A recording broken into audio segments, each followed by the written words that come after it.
กับฟังไลน์ส่งข้อความนำเรียนต้านผู้อำนวยการสถานีวิทยุของวัดไฟเห็นตั้งมาเจ้าแล้วนะเพราะว่าตะวาเนี่ยพ่อหลวงมีโอกาสไปเยี่ยมญาติธรรมที่จังหวัดเชียงรายปุ่นไปถึงปุ่นอะสุดแดนสยามปุ่นอะพี่น้องต้านตะฟังริมโขงปุ่นแล้วก็กลับมานอนที่แม่สายนะกลับมานอนที่แม่สายก็ปรากฏว่าเมื่อคืนเนี่ยพี่น้องท่านผู้ฟังที่ผ่านมาเนี่ยโอ้ยฝนมันตกประมาณตีหนึ่งฝนตกฟ้าห้องฟ้าคางพี่น้องท่านผู้ฟังคืนนี้นะนอนบ่หลับพอต้องไปภารกิจแล้วก็กลับมาคิดอันนั้นคิดอันนี้ เหมือนสายโซ่นะไหว้พระแล้วก็นอนเพลรับไปประมาณตีหนึ่ง5 นาทีเนี่ยเจ้าของบ้านเป็นมาห้องลุกว่าขอไปย้ายรถพ่อหลวงเอารถไปคนเดียวนะขับไปคนเดียวถึงในมาถึงในมาหัวจำหุ่นตั้งถึงมาได้ว่าน้ำกำลังจะมาละน้ำจะท่วมก็ปรากฏว่าน้ำมันมาเวขนาดพี่น้องต้านดูฟังโอ้ยมันมาเสียงดังเลยโอ้โหมากับน้ำป่าเนี่ยมันจะท่วมเจ้าของบ้านบอกว่าถ้าน้ำมันขึ้นแล้วมันจะรถออกมาได้นะมันจะขึ้นเกิ่งรถทุกครั้งก็ไปย้ายรถมาไว้ในที่สูงตีหนึ่งป่ายพี่น้องท่านฟังฝนตกนี่ฟ้าผ่าฟ้าห้องเสียงดังสนั่นปันเปื้อนมันรู้ว่าเขาไปอยู่ใกล้ฟ้า โอ้ละอ่อนฟังหวานฟ้าก็ไปขึ้นมาละไอ้เนาะถ้าบัดเติกว่ามันตีหนึ่งป่ายนี่นะประมาณสักตี3ตี4นี่จะมาละเก็บของใส่รถละจะก่อยมานะกะว่ามาถึงบ้านกี่โมงก็จังมาเถอะแต่ทีนี้มันดึกน้ำไปประกอบกับเฮาซ้ำความจำบดีพี่น้องต้านผู้ฟังกลัวมันหลงมาแล้วจะหลงไม่ไปทางใดทางเบาหูก็ออกจากที่ปุ้นมาตอนแจ้งละในช่วงนั้นก็ไลน์แจ้งต้านผู้อำนวยการสถานีว่ามานอนอยู่เพ่สุดแดนสยามเพ่เนอะกำลังจะปิกบอกว่าจะตันเข้ารายการก่อวันนี้เนาะมันแน่ใจเพราะมันขี้ลืมเนี่ยบางทีเขาไปเขายังบอกว่าไปที่ไหนเลยพี่น้องตันฟังบอกว่านี่มันเป็นที่ไหนตั้งไรพอหาป้ายก็หมอมีนะไปเลยขามาก็อันน่ะก็มาเลยมันมั่นใจว่าวันนี้จะมาถึงบ้านเวลาต้นใดเพราะมันจำเส้นทางมาได้เชียงรายแต่ก่อนมันมีหนทางเส้นเดียวอย่างพี่น้องต้านฟังไม่หนทางเส้นเดียวนะจากเชียงใหม่ขับไปเลยตรงไปติ๊กไม่ต้องไปเลี้ยวไหนมันถึงปุ่นอ่ะสุดแดนสยามพวก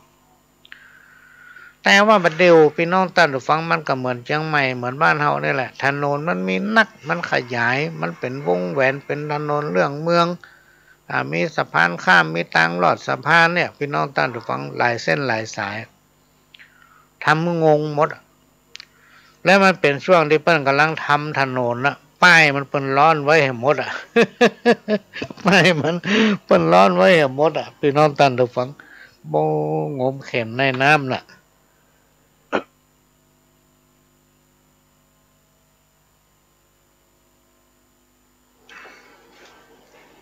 ก็ด้วยบุญบารมีสิ่งศักดิ์สิทธิ์ที่รักษาบ้านรักษาเมืองบุญบารมีของครูบาอาจารย์ต้านผู้อำนวยการสถานีวิทยุของวัดไฟหินและพี่น้องคนฟังที่ให้กำลังใจมาโดยตลอดเนี่ยก็มาฮอดลอดถึงบ้านว่าเวลาประมาณน่าจะ2 โมงปลายแล้วมาถึงบ้านดีอกดีใจก็จะนอนพักสักกำเนาะว่าจะนอนพักสักก โอ้กำลังนอน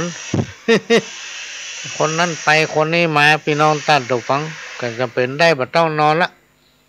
ก็เลยลุกมานั่งอู้กับเปิ้นบางทีเปิ้นมาไก่บางทีเปิ้นมีความสงสัยอันนั้นอันนี้พี่น้องตัดถูกฟังต้องการจะปาต้องการจะถามก็จะเป็นต้องลุกปะเปิ้นก็ลวดมาถึงเวลาเนี้ยก็มานั่งอู้กับพี่น้องตัดถูกฟังเนี่ยคนเฮาพี่น้องตัดถูกฟังนี่จังทุกขังอนัตตาเนี่ยความเปลี่ยนแปลงของโลกของคนของการเวลาเนี่ยพี่น้องท่านผู้ฟังเวลานี่ก็เปลี่ยนแปลงไปนะมาเดี๋ยวนี้4 โมงตะกี้เข้ารายการ4 โมงเนาะมาเดี๋ยวนี้4 โมงไปละมันเปลี่ยนไปเลยแล้วมันบัดรอไปยุดด้วยจะว่าคำเดียวก่อนฟังเตื้อมันถึงบัดรอเหมือนกับคนคนหนึ่งพี่น้องท่านผู้ฟังในสมัยที่ก็ลองเป็นละอ่อนโทรศัพท์มันมาใหม่โทรศัพท์ตั้งโต๊ะนะมือถือย่ำมีเตื้อมันมีกะมือถือทำยี่ห้อหนึ่งที่เป็นหิ้วขึ้นหิ้วล่องเป็นห้องโมโตโรล่าอ่ะ เป็นกระเป๋าหิ้ว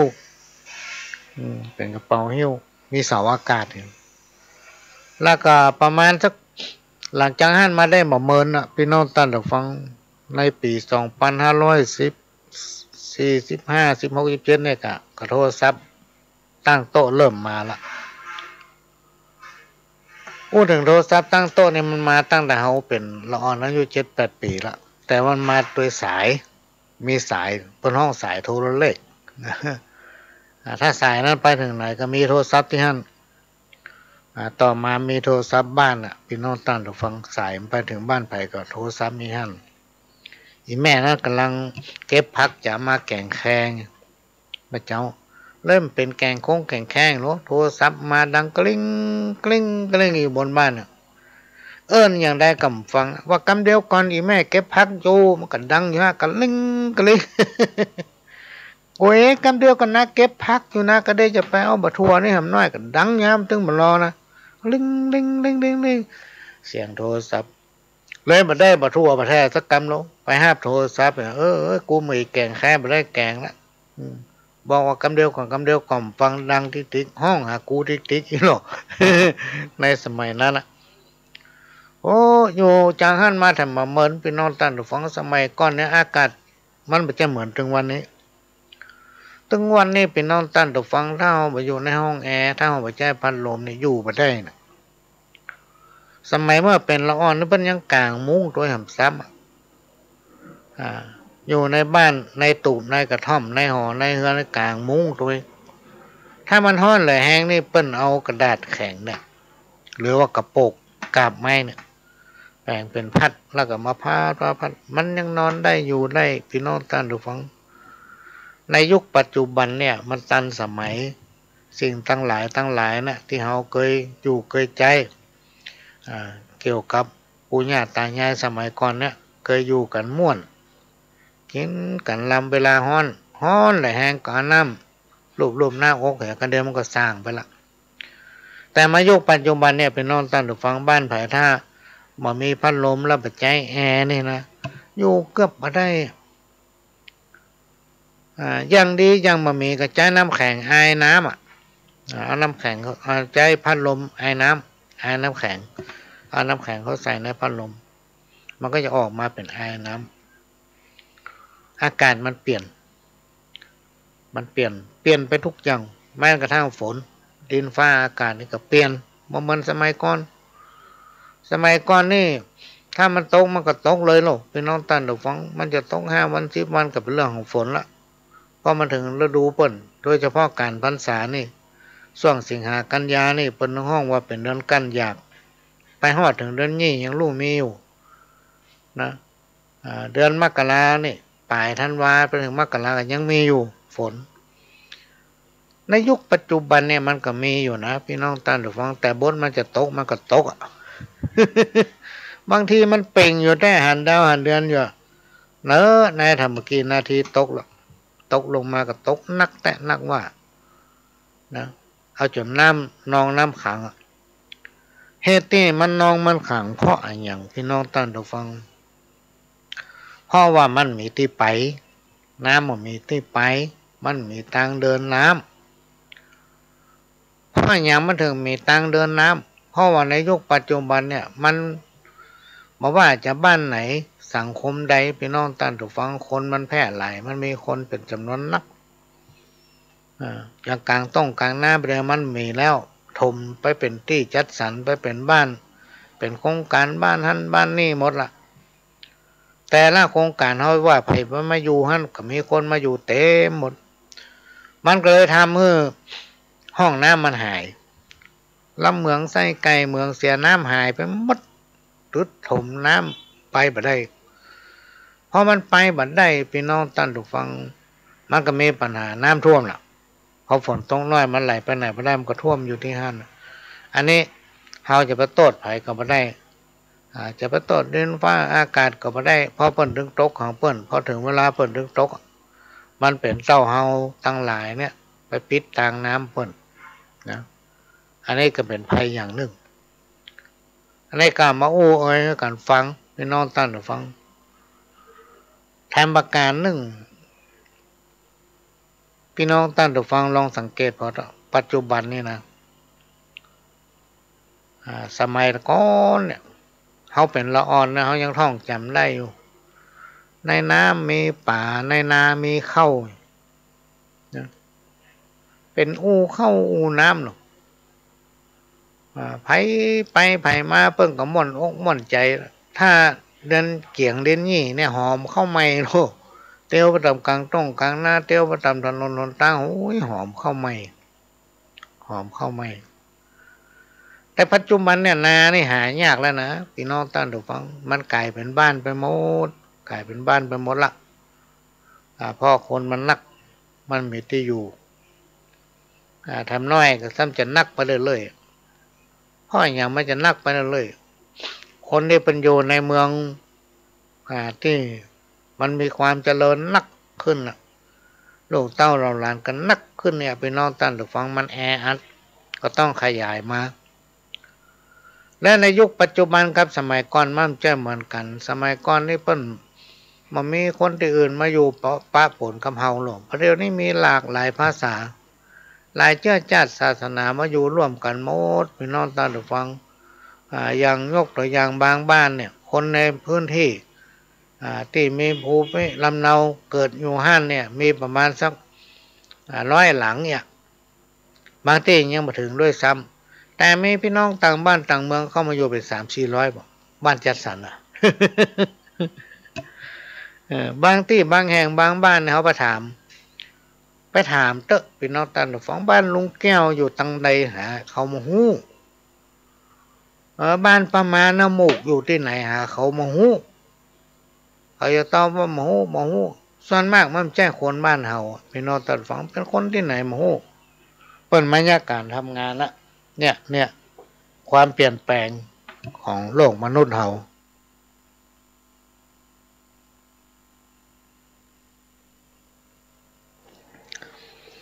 อันยังมันก็เปลี่ยนแปลงไปหมดพี่น้องท่านผู้ฟัง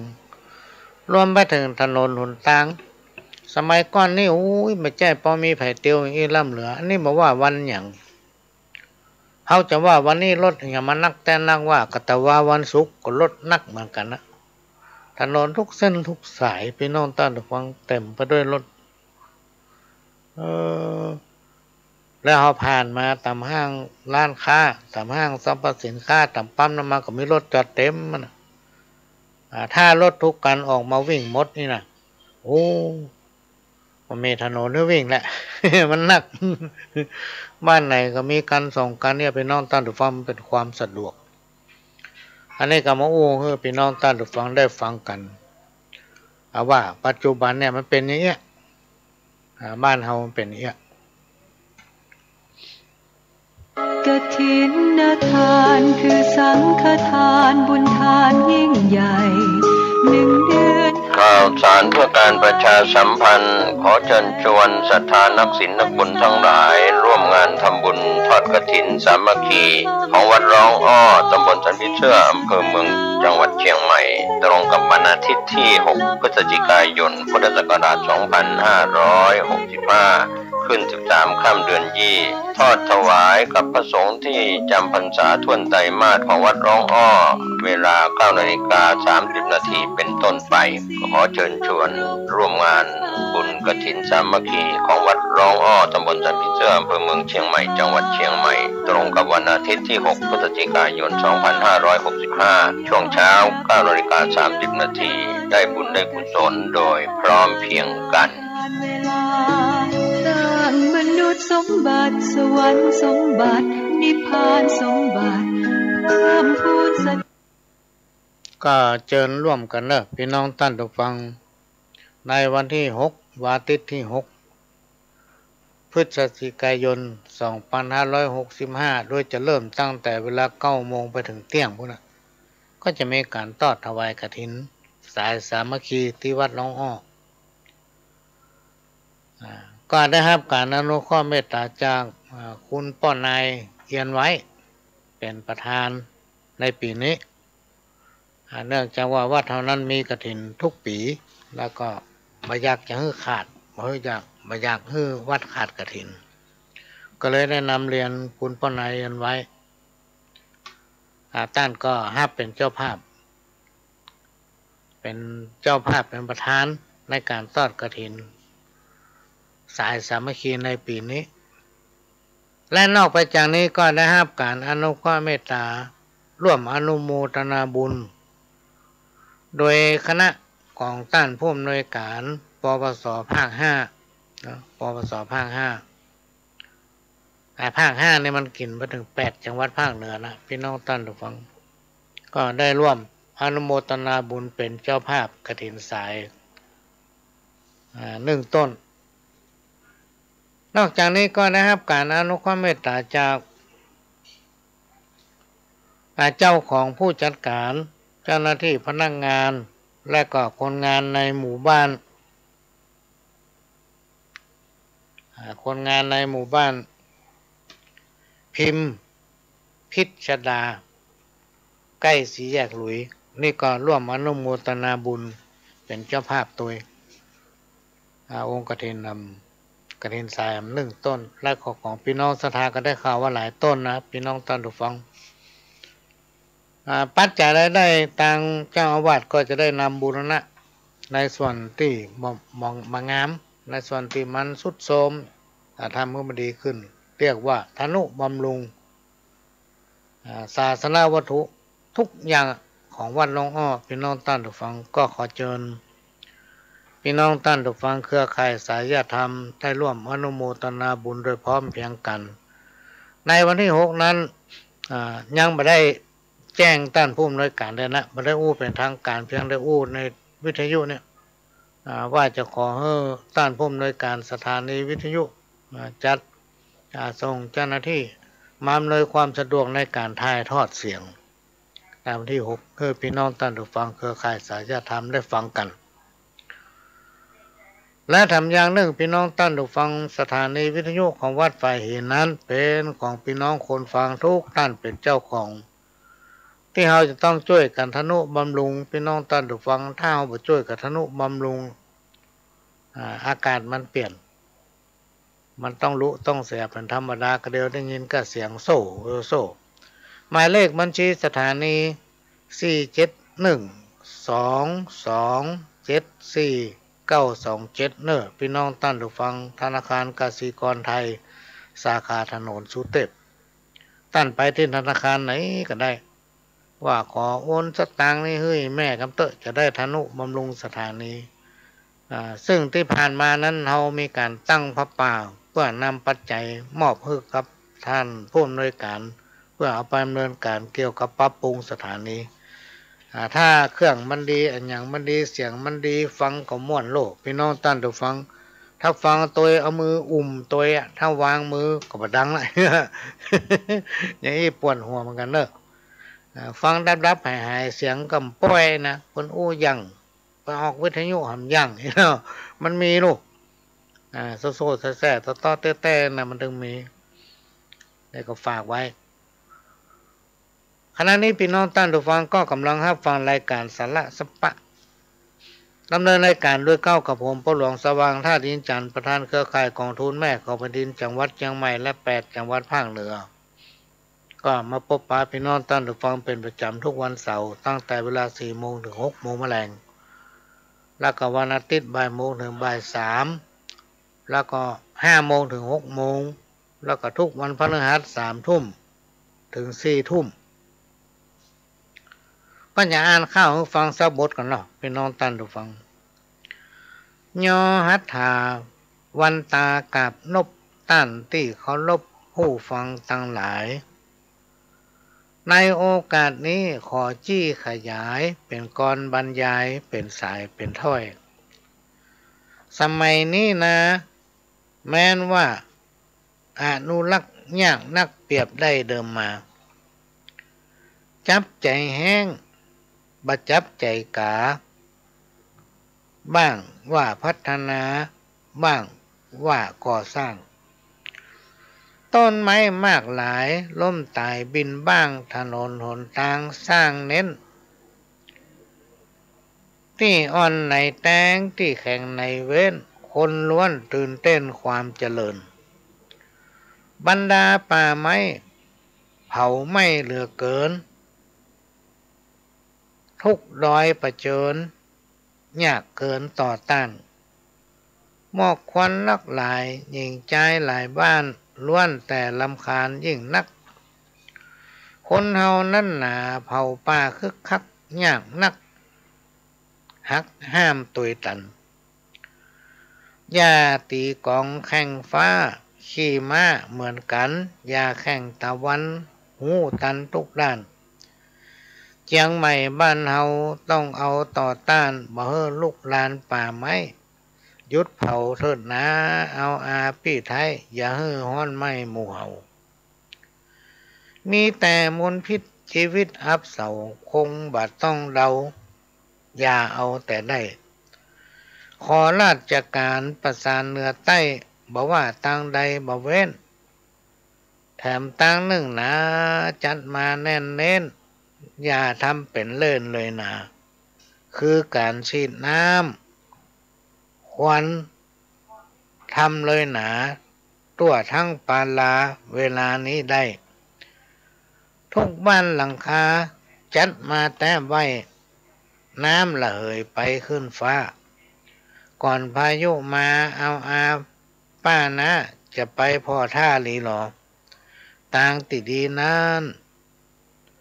อยากจะร้องขอประกาศกำลอบอกต่อเหนือใต้เริ่มเล่นสงกรานต์จัดงานแต่ได้จัดงานก่อนได้เฮือเฮาออกไปเล่นน้ำนองถนนทุกคนสาดซ้ำทั่วทั้งเถื่อนถ้ำเวียนบนระเหยขึ้นฟ้าก่อนมาเมฆฝนพายุเข้าจนเกิดฝนจนได้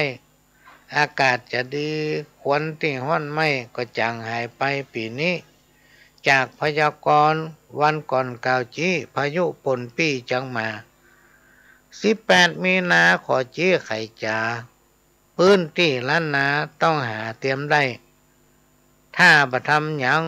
ระวังห่วยให้พายุเลยไปผ่านพ้นจะมาเสียดายฟุ่มไฟมากล้นถ้าบ่ทันตั้งต้นการงาน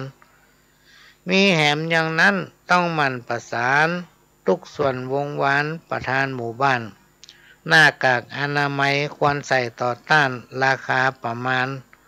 อย่านักทางราชการประสานพร้อมพักอย่าลักกันขึ้นราคา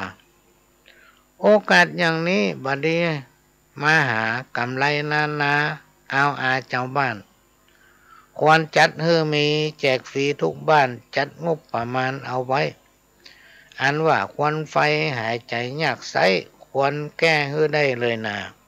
เขียนเข้ามาขอลาเต้าอี้เต้านี้ก่อนและนายเฮย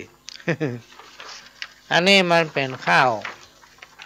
คนห้องว่าควันพิษควันไฟเนี่ยพี่น้องท่านผู้ฟังมันมีแต่ ในสมัยก่อนเนี่ยพี่น้องท่านผู้ฟังถ้าย่างมีนาใกล้จะถึงเมษาใกล้จะถึงปีใหม่นี่เขาไปตั้งเหนือตั้งใต้ละออนเล่นน้ำแล้วลูกอันน้ำหดคนมาเก่านี่เปิ้นว่าถ้าน้ำเลอนองตำถนนหนทางตำบ้านตำจ้องมีน้ำเลอขังอยู่เนี่ยพี่น้องท่านผู้ฟังน้ำที่เขาสาดเล่นกันเนี่ยบ่จะนักเหมือนน้ำท่วมนะมันจะระเหยขึ้นไปเป็นฟ้าเป็นอย่างสะสมกันอยู่ตางบนบนวะแล้วมันก็จะกลายเป็นฝนเนี่ยในยุคนั้นสมัยนั้นเพิ่นฮื้อเป็นไปตามธรรมชาตินะฝนก็ตกต้องตามฤดูกาลแต่ประเดี๋ยวนี้มันเหมือนก่อนละพี่น้องท่านผู้ฟังอันยังจะไปย่าเหมือนก่อนบ่ได้ละเพราะฉะนั้นทุกอย่างมันก็เลยเปลี่ยนไปแหละมันเลยเปลี่ยนไป อันนี้ไปโทษอย่างก็ไม่ได้ธรรมชาติอย่างมันก็เปลี่ยนไปหมดเปลี่ยนไปทุกอย่างพี่น้องท่านผู้ฟังอันนี้ก็เป็นสิ่งหนึ่งที่นำมาเล่ามาโอ้สู้กันฟังถ้าไปเขียนข่าวมาถ้าเอามาอ่านออกอากาศแล้วหันว่ามีสาระมีคนสนใจนักก็จะมีของสำรวยให้เนอะพี่น้องท่านผู้ฟังกรรมโบราณครูบาอาจารย์ท่านได้กล่าวไว้ความอดทนส่งผลให้พบกับความสำเร็จ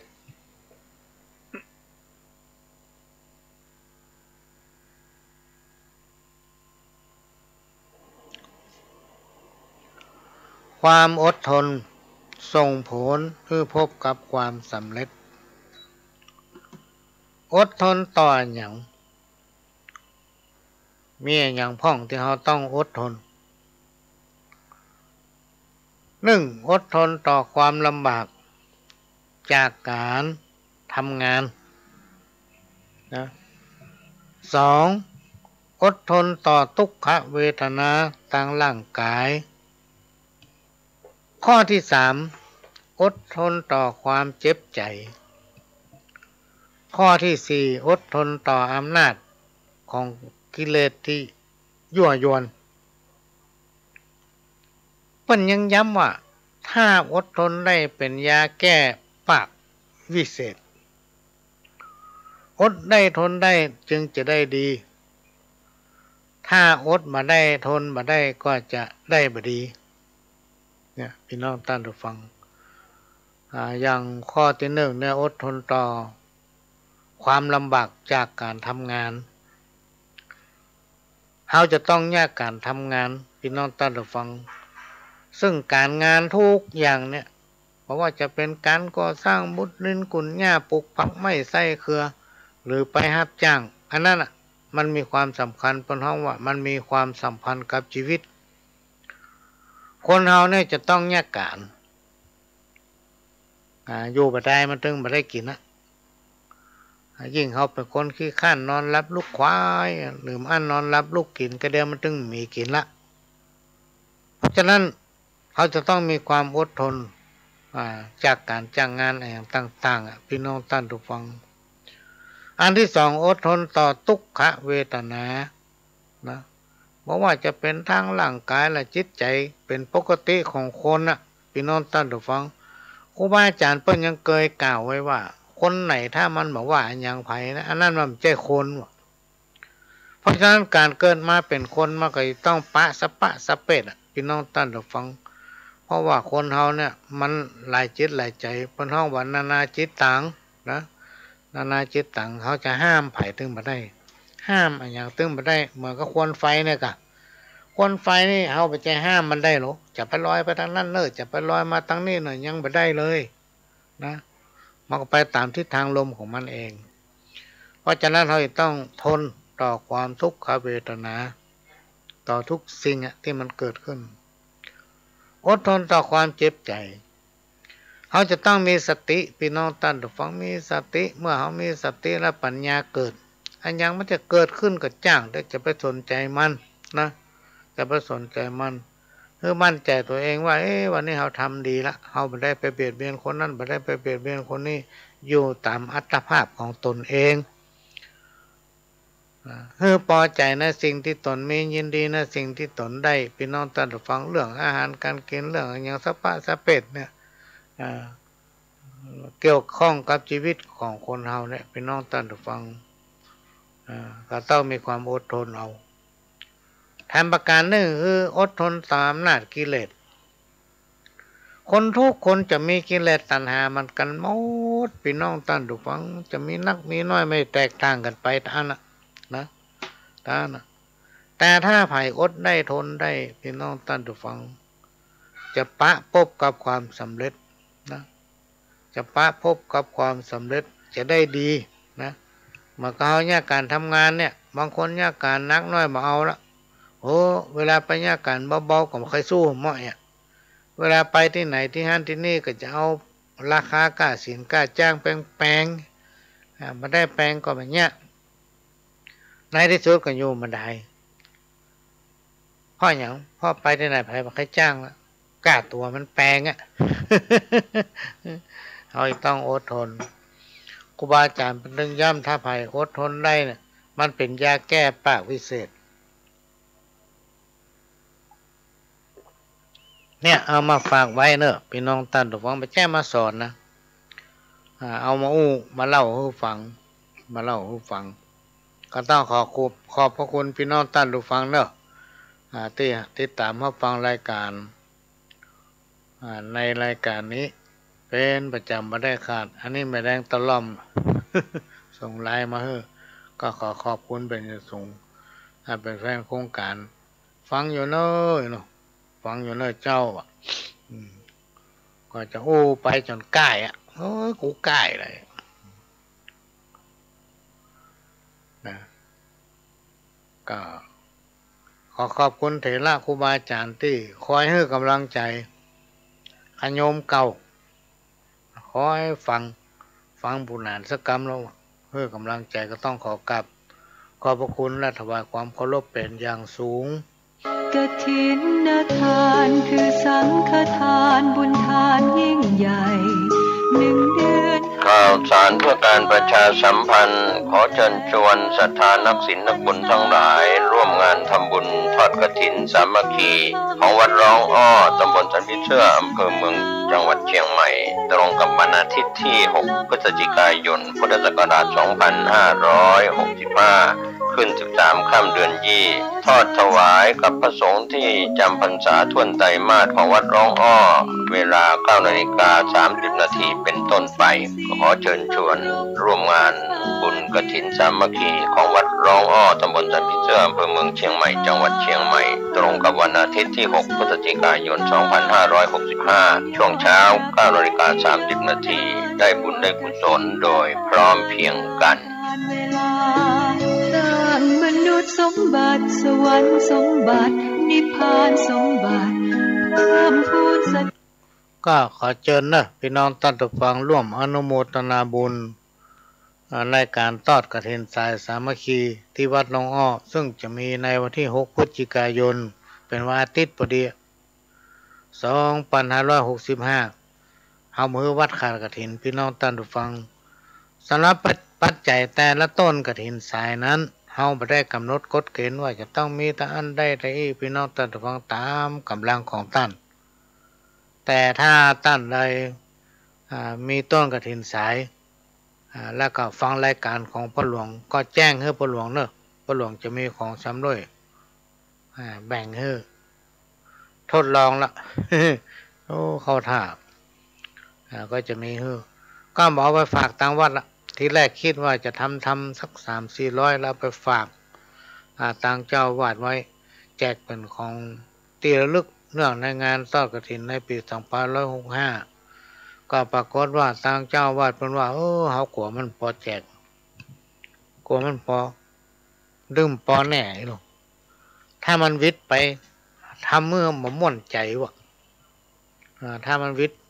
คนนั้นกับได้คนนี้กับไม่ได้ทำเขาม่วนใจเขาเลยกลัวเจ้าวาดเพิ่นม่วนใจ ก็เลยเก็บไว้ที่พ่อหลวงนะถ้าใครมาแจ้งฟังรายการนี้อยู่ก็จะเอาแบ่งปันเฮ้ติดต่อธุรกิจการงานอย่างสปะสเปดทำหาเพิ่นว่าเทวดาและคนตั้งหลายฮัก ขณะนี้พี่น้องท่านผู้ฟังก็กำลังรับฟังรายการสาระสปะสาระธรรมกรรมเก่า จากสถานีวิทยุกระจายเสียงพระพุทธศาสนาชาติและสังคมขึ้นเพื่อการศึกษาพุทธศาสนาและวัฒนธรรม FM 104.50 เมกะเฮิรตซ์จากวัดฝ่ายหินวัดฝ่ายหินตั้งอยู่ตำบลสุเทพอำเภอเมืองจังหวัดเชียงใหม่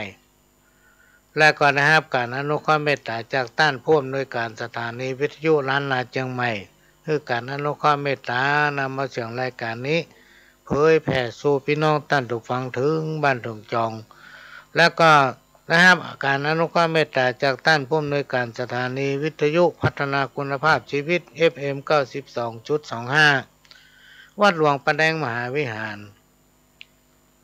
แล้วก็ทำสถานีสถานีวิทยุ FM 98.75 ขึ้นธรรมะของชุมชนวัดห้วยตองซักตำบลคลองเปาอำเภอจอมทองจังหวัดเชียงใหม่สถานีวิทยุมนต์เสียงธรรม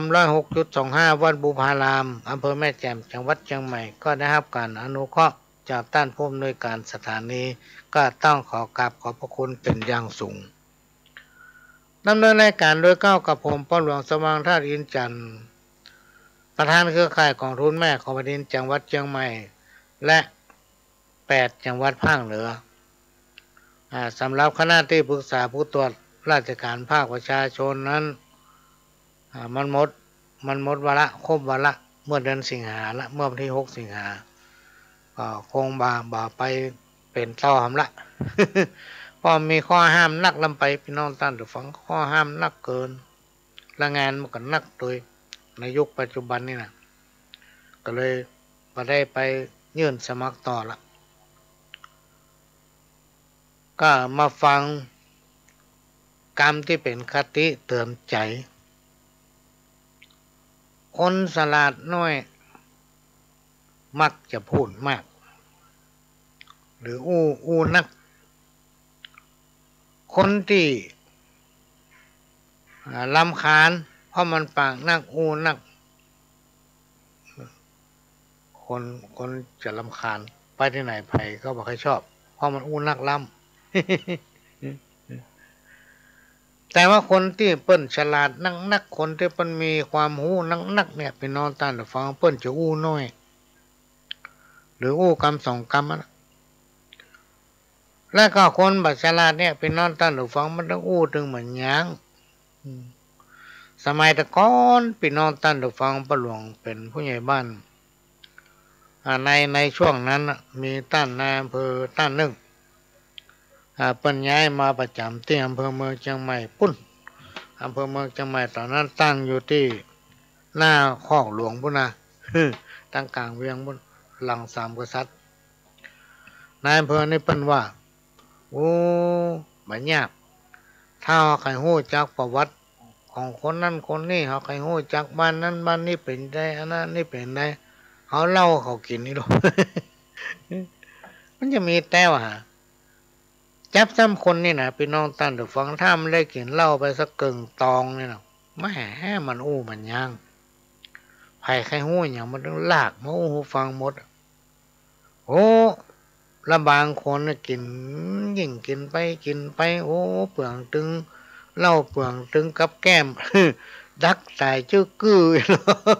เขามาอู้ฟังก็ไปได้แค่หัวพี่น้องท่านผู้ฟังคนเฮานี่มันแค่เหมือนกันนะเนาะบางคนนี่พอได้กินข้าวน้อยเปิ้นห้องน้ำเปลี่ยนนิสัยขนาดหดเอาต่อไม้ต้วงเนี่ย กรรมโบราณบักเก่าหำกรรมหนึ่งเรื่องในอดีตอย่าเก็บมาเล่าอย่าเอาเรื่องเก่าหรือฟื้นเรื่องอื่นๆมาคิดมาว่าคือกันล้วนแต่มีปัญหานะเกิดขึ้นตึงวันเนี่ยมันมีปัญหาเกิดขึ้นเพราะเนี่ยคนเอากรรมเก่ามาผิดมาเถียงกันไม่รู้จักจบสักเตือ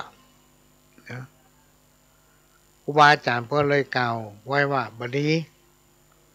มันถึงบดีนะมันจะทำให้เกิดความบัดจีหลังอย่างยืนพี่น้องท่านผู้ฟัง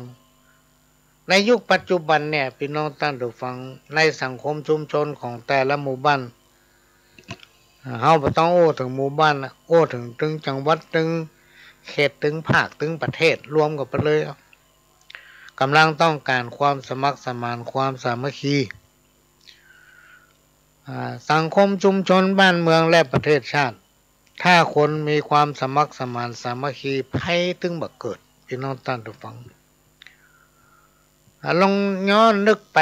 เช่นปู่ย่าตายายถ้าเป็นละอ่อนที่รุ่นน้อยล่ะเฮาไปในเขาฮู้เรื่อง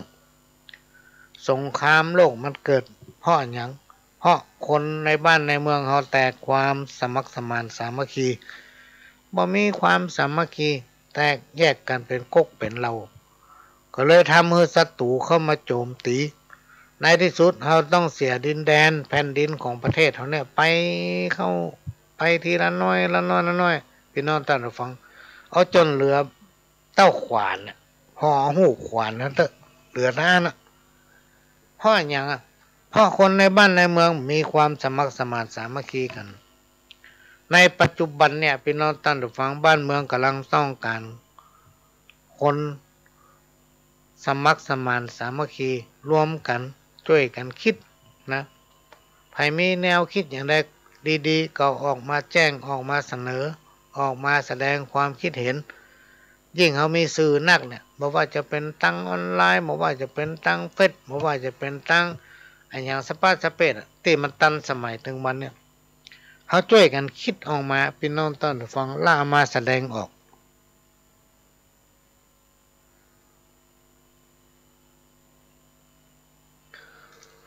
เพื่อว่ามันจะมีประโยชน์กับคนที่ได้อ่านเป็นประโยชน์ต่อคนที่นำปฏิบัติพี่น้องท่านผู้ฟังอันนี้ก็นำมาฝากมาอู้หูฟังเนอะว่าเราจะต้องสมัครสมานสามัคคีจะต้องฮักกันอยู่ด้วยกันเหมือนพี่เหมือนน้องจะไปพิษกันย่าหยังเพราะว่าแต่ละคนเนี่ยพี่น้องท่านผู้ฟังเกิดมาเป็นคนเนี่ยมีบุญเหมือนกันทุกคนแล้วแต่ละคนทุกคนจะต้องตายเหมือนกันทุกคนจะเว้นก็คือภัยจะตายก้อนภัยจะตายลุ้นท่านนะอายุไปถึง100 สักคน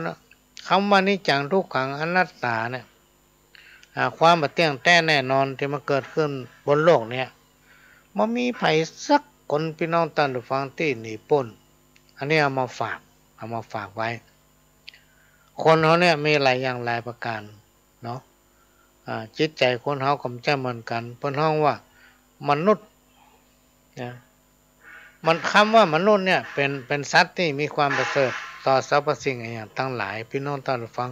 มีตัวเป็นคนจิตใจก็เป็นคนนะตัวเป็นคนจิตใจมืดมนเพิ่นฮ้องว่าเป็นเปรตนะคนที่บ่ชอบฮักกันอยู่ที่ไหนมักจะทำให้เปิ้นแตกแยกถ้าเปิ้นแตกแยกกันแล้วมันชอบนะคนประเภทนี้พี่น้องท่านผู้ฟังเปิ้นฮ้องเปรตนะฮู้อยู่ว่าคนนั้นความประพฤติอุปนิสัยของมันเนี่ยพอดีเท่าใดแต่มันอู้เอาใจเก่ง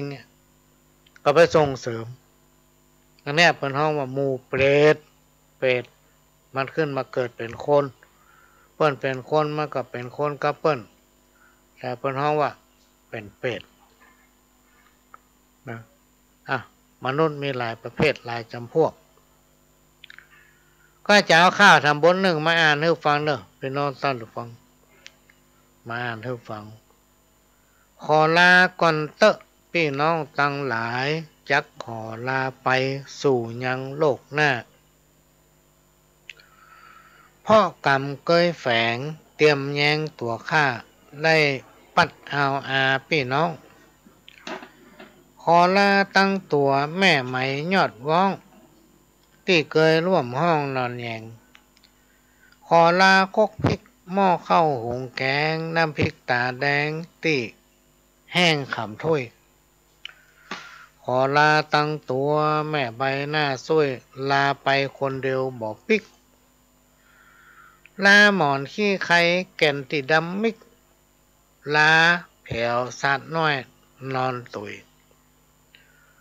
ลาตังมีดงก จักตอกสารกุยลาตั้งน้ำบุยแก่นที่ปากบ้างขอลาหอเฮือนที่ได้กึดสร้างขอลาเอวบางห่างแค้วจำเป็นต้องลาไก่ลากาดแก้วขอลาเหมือนแก้วลืมขอนลาไปคราวนี้สลีมุ้งหมอนผ้าปูที่นอนสุดและผ้ากางบ่ใจว่าตัวข้าอายุดวนสั้นพ่อกำมาตันไข่คบ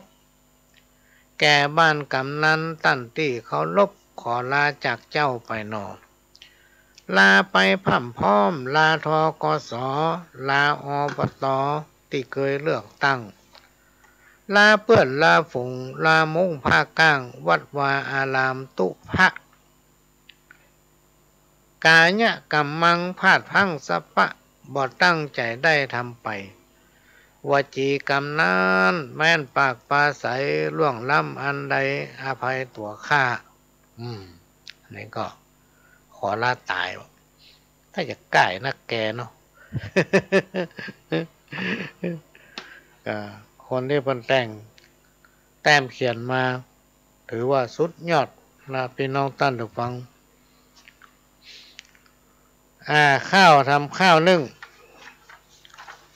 เป็นข้าวเรื่องผีมันมีผีอย่างบล่ำบเรือลองฟังบ่ลองมิจฉาดิถีอันผีนั่นเล่าข้าจักเล่าเก้าตลอดถึงปลายขอเชิญพี่น้องมิตรแก้วสหายบอกว่ายิงใจเหมือนกันจุผูกคนเท่าเก่าหลังเปิ้นจังเล่าอู้ว่าผีมีจริงหนอไทยผีกระสือผี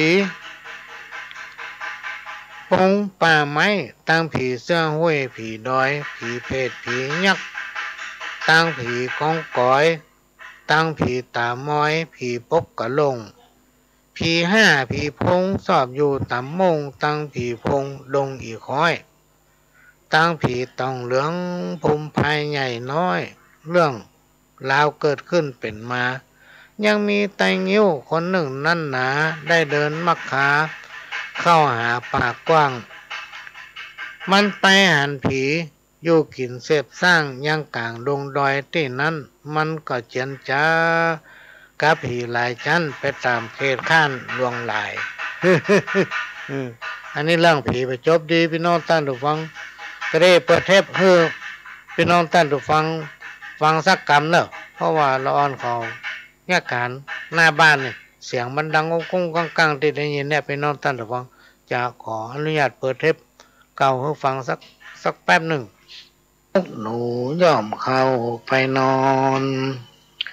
กูนต่อ21กูนแม่12อีตามาดอนเป็นพระผู้สร้างทะเลคุณเขายกเอามาอ้างสุดจะประมาณอ่านคิดป้อยอมมอบกายถวายชีวิตอยู่กับแม่เจ้ามารดามีภรรยาลักบูติบูตาต่อไปนี้นะก็จะขอสู้ภาระตั้งหลายก็จะกอบกู้จำเป็นแลดูสปะ การอยู่การกินนี่สินฐานะตั้งแต่สร้างบ้านจานก่อนละเบิกลูกเจ้าที่เข้าหอมของเหือพอไหลนองบ่มีวางเอือนแม่จะไปไหนบอกว่าไกลไกลเป็นหวังเป็นใยสัพพะกลัวเจ็บในใจบ่ไหวสั่นจ้ากลัวเกิดลูกน้อยต่างๆอันเนี้ยพ่อแม่เป็นห่วงลูกนะเป็นห่วงลูกเป็นห่วงแป๊บเดียวหลานว่าพี่น้องท่านหรือเปล่าบอกว่าจะกินจะอยู่จะไปไหนมาไหนนะเป็นห่วงลูก แม้ว่าลูกจะใหญ่แล้วก็ยังคิดว่าลูกน้อยอยู่นั่นแหละเวลาจะกินจะนอนถ้าคิดถึงลูกเนี่ยถ้าอยู่ไกลกันเนี่ยไปนอนตันฟังบางทีกินข้าวบัลลัมนะ กินข้าวบัลลัมมันกัดอกจะเอานิทานเรื่องหนึ่งมาเล่าให้ฟังก่อนที่จะเล่านิทานนี่ก็ฟังสปอร์ตให้น้อยก่อนนะฟังสปอร์ตให้น้อยหนึ่ง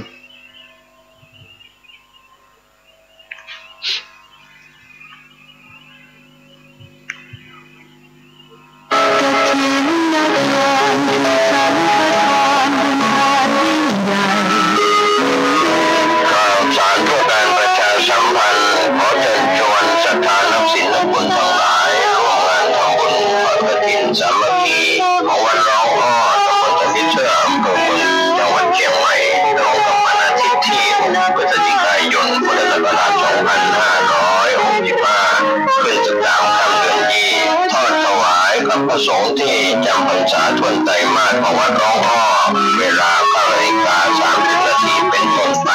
ขอเชิญชวนร่วมงานบุญกฐินสามัคคีของวัดร้องอ้อตำบลจันทิเชื่ออำเภอเมืองเชียงใหม่จังหวัดเชียงใหม่ตรงกับวันอาทิตย์ที่ 6 พฤศจิกายน 2565 ช่วงเช้า 9:30 นาทีได้บุญได้กุศลโดยพร้อมเพรียงกันเวลามนุษย์สมบัติสวรรค์สมบัตินิพพานสมบัติ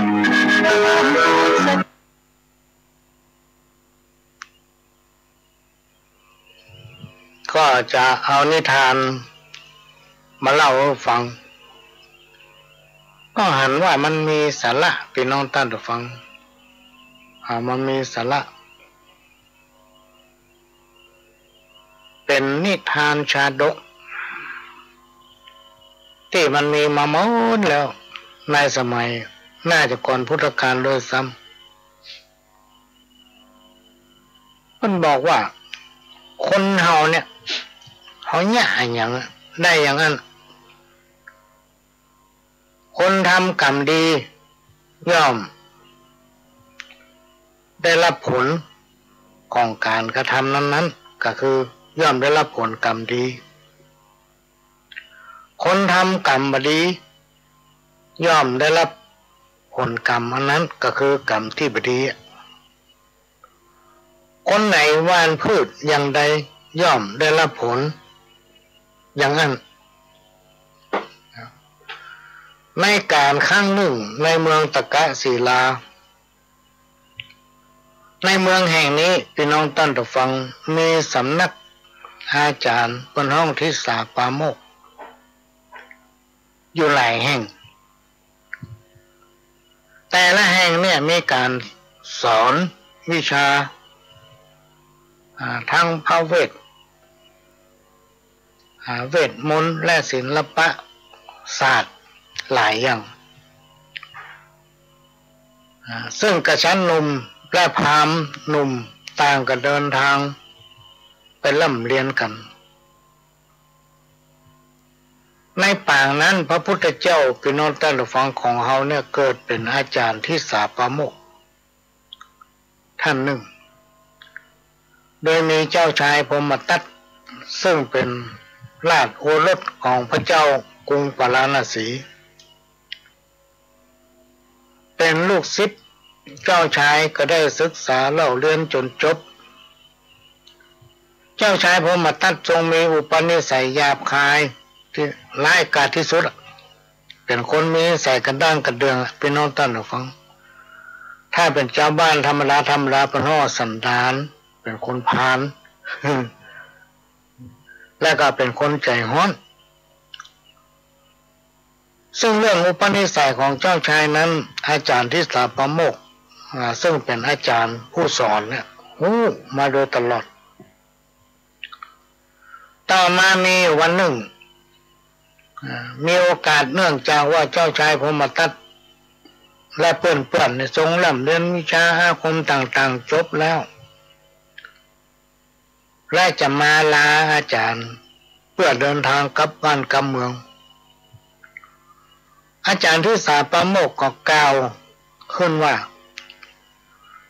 หม่อมฉันเนี่ยอยากจะขออนุญาตถวายคำตักเตือนเจ้าชายสักข้อหนึ่งจะได้ก็เจ้าชายพรหมทัตก็ตัดตอบว่าได้เลยครับอาจารย์เนี่ยเนาะเมื่อได้รับอนุญาตแล้วอาจารย์ทิสาประโมกก็กล่าวขึ้นว่า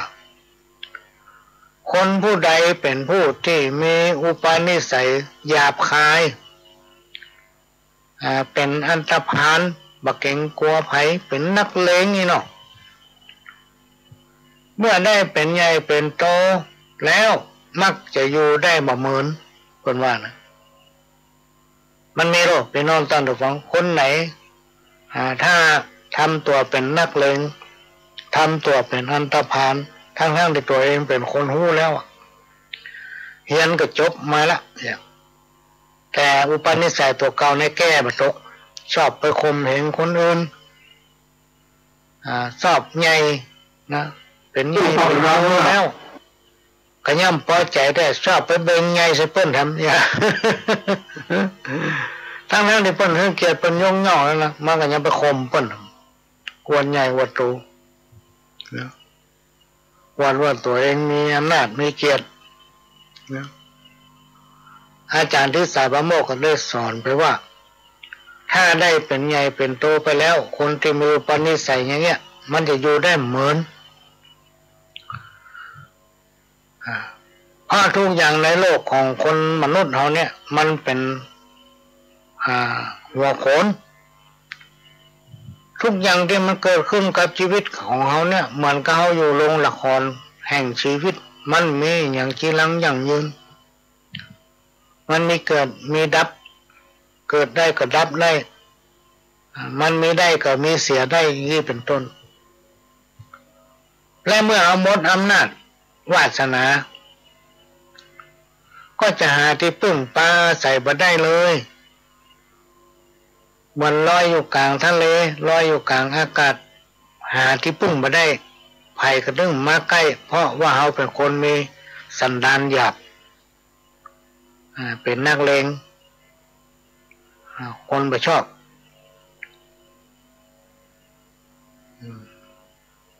มีเมื่อเจ้าชายได้ฟังแล้วก็ถามอาจารย์ที่สาปาโมกว่าอาจารย์หมายถึงอะไรหยังนะอาจารย์ก็กล่าวขึ้นว่าเจ้าชายหม่อมฉันเขาพูดตามตรงว่าเจ้าชายนั้นมีอุปนิสัยหยาบคายกระด้างหุนหันพลันแล่นเอาแต่ใจตนเองขอให้เจ้าชายเลิกนิสัยนี้หากเลิกมาได้จะลำบากภายหลังคนผู้ใดกระทำกรรมใดไว้ย่อมปุบปะและหันกรรมนั้นด้วยตนเองคนทำกรรมดีย่อมได้รับผลกรรมดีคนใดทำกรรมบดีย่อมได้รับผลกรรม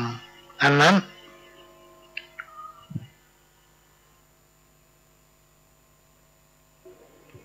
อันนี้ก็เป็นเทปเก้าพี่น้องท่านผู้ฟังเนื่องจากว่าส่วนใหญ่ตั้งแต่ปี2 ปีมาเนี่ยพ่อหลวงมาได้ไปดำเนินรายการที่ห้องส่งสถานีก็ได้รับการอนุเคราะห์เมตตาจากท่านผู้อำนวยการสถานีเข้ามาที่เครื่องส่งของพ่อหลวงเนี่ยก็เข้ามาควบคุมตึงเสียงตึงอย่างตึงโมด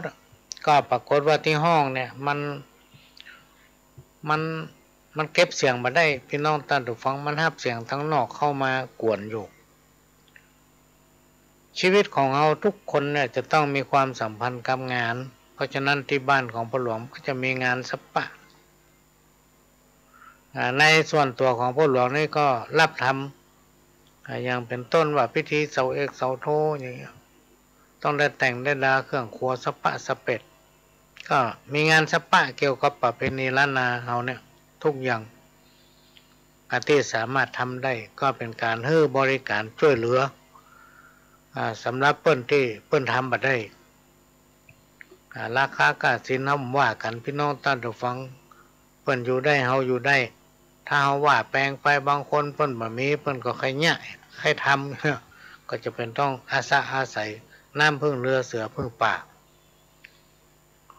เพราะนั้นในการดำเนินรายการแต่ละครั้งบางทีมันมีเสียงดังก็ต้องเอาเทปเก่ามาเปิดแทนโดยพ้องและบางทีพี่น้องท่านผู้ฟังพระหลวงเป็นประธาน18จังหวัดภาคเหนือมันมีคนมาหาบางทีเพิ่นมาจากไก่พี่น้องท่านผู้ฟังเอามาตึกกึดถึงว่าอย่างเอาไปหาเปิ้นเขาก็ต้องให้ความสะดวกเปิ้นเวลาเปิ้นตั้งอกตั้งใจมาก็จะเป็นต้องเอาเทปเก่ามาเปิดแซมโดยพ้องแล้วก็ไปถามเปิ้นว่ามีอย่างจะหาถึงด้นดันมาถึงเพบางทีเปิ้นมีภารกิจสำคัญอันนี้ก็ต้องขอสุมาภัยทำความเข้าใจกับพี่น้องท่านผู้ฟังตัวเนอะบางทีว่าอย่างนั้นอย่างนี้แล้วก็เครื่องที่ใจส่งไปตั้งสถานีเนี่ยพี่น้องท่านผู้ฟังมันก็เก่าละเมินมาแล้วหลายปีแล้วกำลังเกิดว่าเดี๋ยวถ้ามีปัจจัยกันมีคนใจบุญมาหาก็จะเปลี่ยนใหม่ละ จะเปลี่ยนใหม่เพื่อพี่น้องท่านผู้ฟังจะไม่ได้เครียดแล้วมันเป็นรายการที่จะบ้านแตะพี่น้องท่านผู้ฟังที่มานั่งกับพี่น้องท่านผู้ฟังนี่นะในฐานะที่เราเคยอยู่วัดเคยกินข้าวก้นบาตรเคยกินข้าวกับพ่อแม่ศรัทธามีชีวิตตั้งแต่ละอ่อนมาจนถึงปัจจุบันนี้ใหญ่มากับพ่อแม่ศรัทธาใหญ่มากับพูดถึงเป็นภาษาชาวบ้านก็คือเมียเปิ้นนี่เนาะถ้ามีพี่น้องศรัทธานึ่งข้าวเป่าไฟทำบุญตักบาตรกับได้กินนะมีหลายผู้หลายคนพี่น้องท่านผู้ฟังมาถามเวลาไปหั่นไปนี่ป้อนนานกินข้าวกับบ้านศพพี่น้องโอ้กะเฮามากินข้าวบ้านศพเขาจะไปใหญ่จะได้เนาะถึงวันนี้ที่เฮาใหญ่มาถึงวันเนี้ยได้ถึงวันเนี้ยก็เพราะว่ามีศพนะกะพี่น้องแต่นะพี่น้องท่านผู้ฟังนี่เป็นความจริงอย่างว่าเขาอยู่วัดเนี่ยเขาเป็นขโยมเป็นพระน้อยก็ดีรวมมาถึงเป็นตู้เจ้าจะมีความโง่ระดับไหนก็จ้างเด้อพี่น้องท่านผู้ฟังยศถาบรรดาศักดิ์จะใหญ่ขนาดไหนแต่ถ้ามีผีตายเปิ้นมาต้านหาผีตายนะเขาจะได้กินวะ ต้านหาผีตายต้านหาแต่พุทธเทวดาต้านหานั่นอันนี้สรรพสิ่งใดๆก็แล้วแต่รวมมาถึงต้านเสวยไปหน้าเนี่ยมันใหญ่สักคนอ่ะ เพราะฉะนั้นการไปกินข้าวบอกว่าจะเป็นบ้านศพบอกว่าจะเป็นงานมงคลอย่างต่างๆเนี่ยเป็นปกติที่มันต้องมีนะมันต้องมีแต่ว่ามีหลายผู้หลายท่านบางผู้บางท่านคิดว่าพระหลวงสว่างมันได้เป็นทุกเจ้าจะมานิมนต์เขาไปเทศน์โอ้ไปได้จะได้เนาะหน้าบุญกับศาสนาพุทธศาสนาเขาเนี่ยมันมีลิขสิทธิ์ถ้ามีลิขสิทธิ์นี่โดน ข้อหานะละเมิดสิทธิ์ของพระสงฆ์เจ้า เอาธรรมะอันเป็นคำสั่งสอนองค์พระสัมมาสัมพุทธเจ้ามาเป็นธรรมะนอกธรรมะเนอะพี่น้องท่านผู้ฟังบางอย่างก็เป็นเรื่องจากประสบการณ์ที่เขาทดลองทำมามันได้ผลนะก็เอามาฟังเป็นการถ่ายทอดเผยแพร่สิ่งที่เราได้เรียนรู้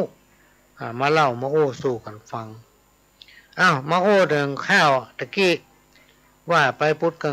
งเพราะเสียงมันก้องแก้งหนอกมิจฉาทิฏฐิอันผีนั่นเล่า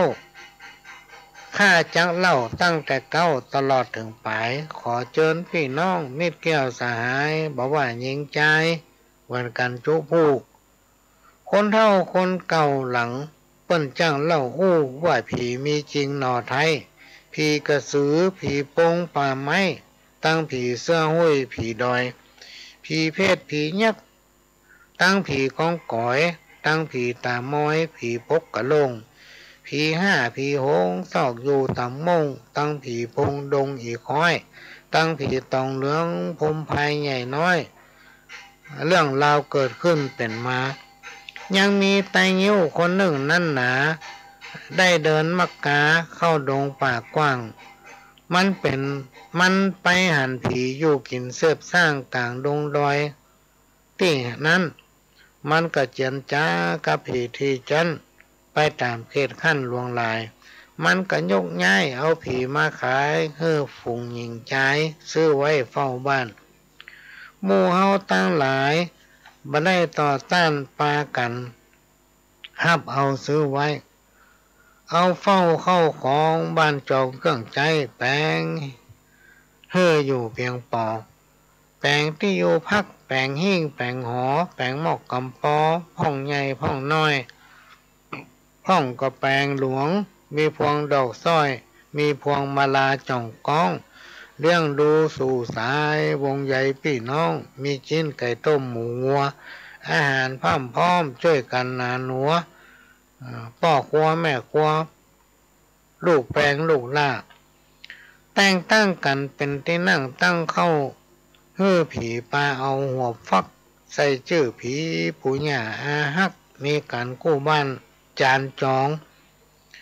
กันแปลงห่อแล้วปากันฉลองใจเงินใจทองช่วยกันมาหน่อยมาขี่ตั้งหลายเจิญมาเป็นถ้อยมาฟ้อนเต้นลำเครื่องบริกรรมเพชรหวานข้าวฮ้อนมีเผียวตั้งเหล้าสุราเจิญเอาพี่น้องเผ่าพงวงศาปู่ป้าเอาอาที่นั่งตั้งเข้ามาขี่ตั้งหลายตั้งหนุ่มตั้งเท่าปากันเต้นลำห้ามห้องมีชื่อต่างกันเจ้าพี่เจ้าน้องและเจ้าบ่าวน้อยจอมแปงเจ้าบัวละเพชรเจ้าแก้วหัวแสงเจ้าหลวงคำแดงใจแข็งตอบได้เจ้าป้อข้อมือเล็กเด็กไหนก็ไว้เจ้าหมอกวงเมืองบ่มลี้ก็มีเต้านี้และนาเหยอันนี้ประวัติของผีพี่น้องท่านผู้ฟัง คนที่แต่งนี่เปิ้นจ้างขึ้นเนาะว่าสมัยก่อนมันเป็นเงี้ยลากาบวันเก้ากองเนี่ยข้าวห้ามวันเก้ากองเปิ้นบอกว่าโบราณแต่เก้าเปิ้นเล่าลือกัน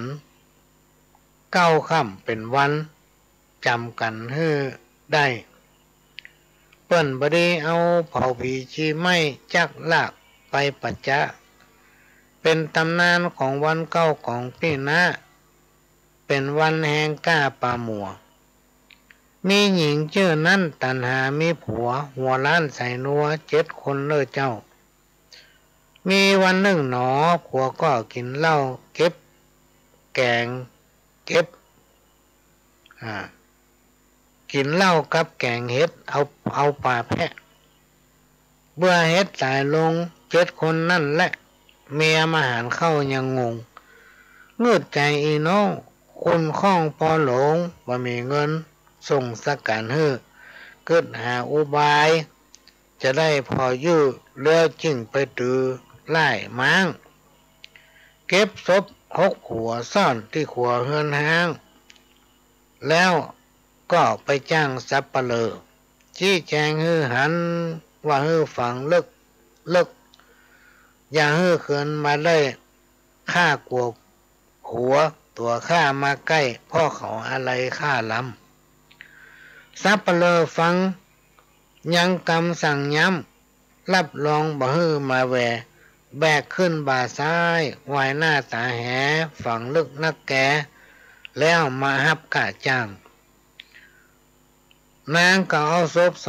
2มาถ่องแอบอ้างสับปะเลอค้างงืดแท้ตะกี้ฝังจัดลึก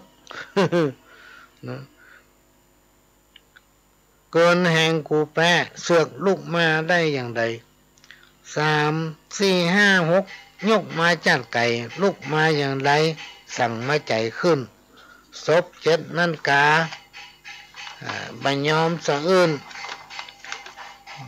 เผาแล้วจะคืนมาฮับซับไหวหน้าคืนมายามตะวันรับใกล้ค่ำหั่นวุ่นวายคนเผาท่านนั้น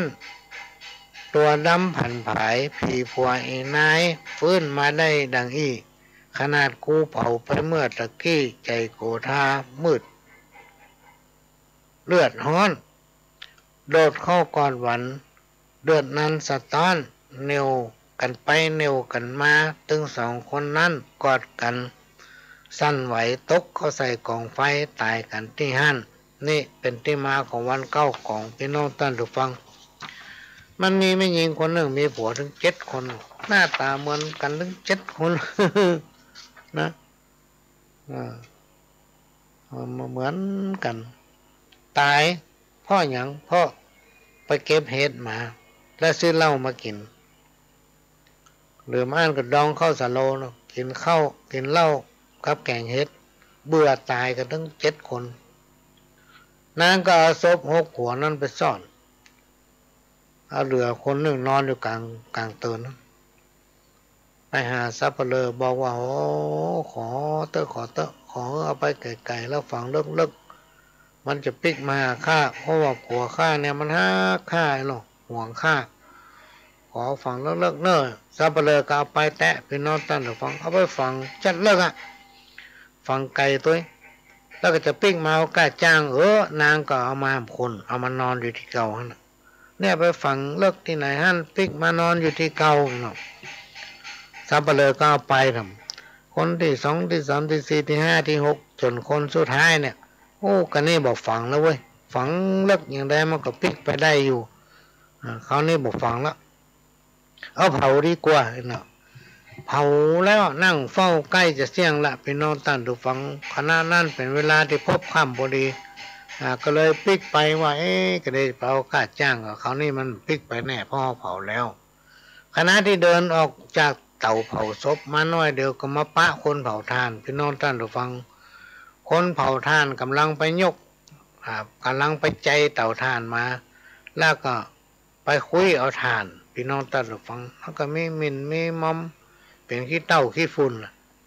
ดำน้อยหนึ่งก็มาปะกันเป็นเวลาที่สลุ่มค่ำพอดีซับเปลือก็คิดว่าโอ้ผีตัวนี้มันยังได้ล่ำเหลือตะกี้เขาเผาไปจะเสี่ยงนะมันเองลูกเตียวมาจะปิกบ้านทำอยู่ก็ล่อเข้าใส่พี่น้องท่านฟังเหตุฟังผลทั้งยังวันกันไปวันกันมาตกก็ใส่กล่องไฟพี่น้องท่านฟังรวมได้เป็น9 ศพเพิ่งก็เลยว่าวัน9 กล่องนี่บดีแต่เนอะบดีเอาศพไปเผามันจะแป้ลูกแป้หลานแป้บ้านนะแป้ครอบครัวแป้คนอยู่เนี่ยเป็นตำนานที่มันกล่าวไว้นิทานที่กล่าวมาเนี่ยเป็นเปิ้นสรุปให้ฟังว่าความเป็นมาเป็นไปมันเป็นอย่างนี้นะอันนี้การมาเล่ามาสู้กันฟังเด้อพี่น้องท่านผู้ฟังเอามาฟัง หามิตรคนเฮาเนี่ยพี่น้องท่านผู้ฟังถ้าบ่หวังหามิตรบ่หวังประโยชน์บ่หวังอำนาจ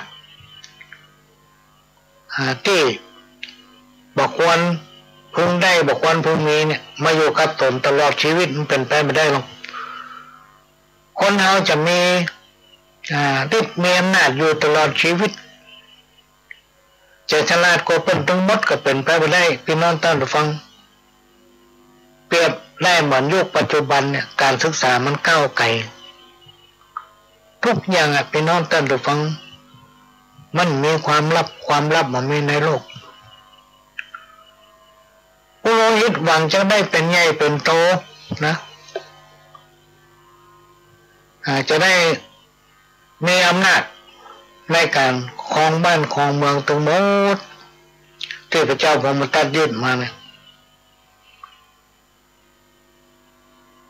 ก็ได้ถูกพญายักษ์จับได้และจับเอาล่างกระแทกต้นไทรไปนอนต้านถูกฟังที่มันเอาไส้พญาเจ้าเมืองทั้งหลายไปหวันต้นไทรต้นนั้นเอาแก่นตาต้นไปวางหน้าต้นไทรต้นนั้นพญายักษ์จับฟาดต้นไทรจนขาดใจตายนี่คือผลของกรรมที่ตอบสนองตันตาหันบาปบุญคุณและโทษมันบ่มีให้หลีกได้พี่น้องท่านผู้ฟังและมันบ่เว้นว่าบาปบุญคุณโทษเว้นคนนั้นคนนี้มันมีเว้นพี่น้องท่านผู้ฟังมันบ่เว้นไผสักคนผู้ใดกระทำผู้นั้นได้และมีไผแทนได้ตัว แต่มันจ้าน้อยมันจ้าน้อยตลาดใดที่เกณฑ์ชะตาวาสนาเขาดีเนี่ยมันยังปรากฏตัวจะไปให้เกณฑ์ชะตาลงเนอะ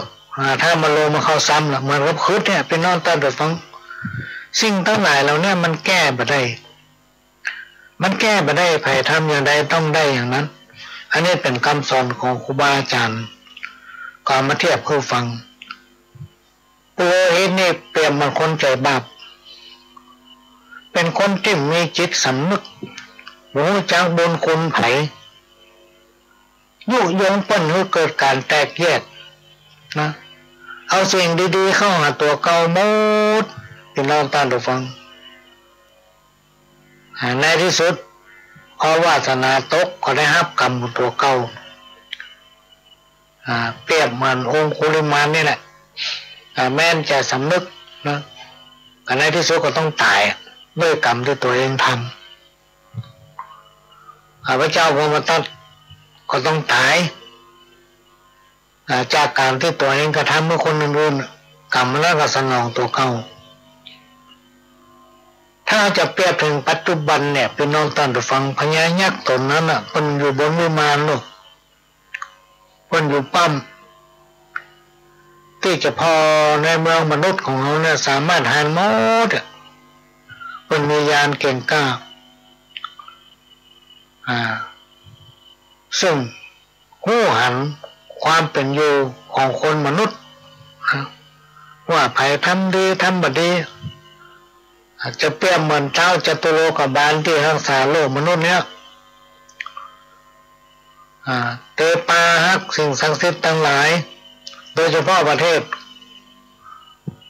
ไทยของเขาเนี่ยมีพุทธศาสนาคุณแห่งพระพุทธคุณแห่งพระธรรมคุณแห่งพระสงฆ์คุณแห่งพระแก้วเจ้าทั้งสามประการและสิ่งศักดิ์สิทธิ์ทางที่รักษายังโลกของเขาก็คือพระสยามเทวาธิราชเสื้อบ้านเสื้อเมืองอย่างทั้งหลายเราเนี่ยเป็นทรงหู้เลยหันเพราะฉะนั้นสิ่งที่กระทำเนี่ยเป็นน้องตันตฟังมันหนีถึงบกพ้นนอกจากมาถึงเวลาต้องแต่ถ้ามาถึงเวลาเนี่ยแก้ถึงบัดตกซึ่งเป็นอุทาหรณ์สอนใจได้เป็นอย่างดีว่าถ้าทำบดีได้ความบดีและมันมีชาติหน้ามีชาติเนี้ยพี่น้องท่านผู้ฟังเมื่อเอาไปบอกลูกบอกหลานตึกเท่าที่เราสังเกตมานะจะไปคิดว่าคนที่ทำบดีแล้วมีความสุขมันมีความสุขแป๊บเดียวนะก็เดี๋ยวความสุขนั้นหายไปมีนิทานทำเรื่องหนึ่งพี่น้องท่านผู้ฟังก่อนจะฟังนิทานเรื่องนี้ก็มาฟังสปอร์ตทำแป๊บหนึ่ง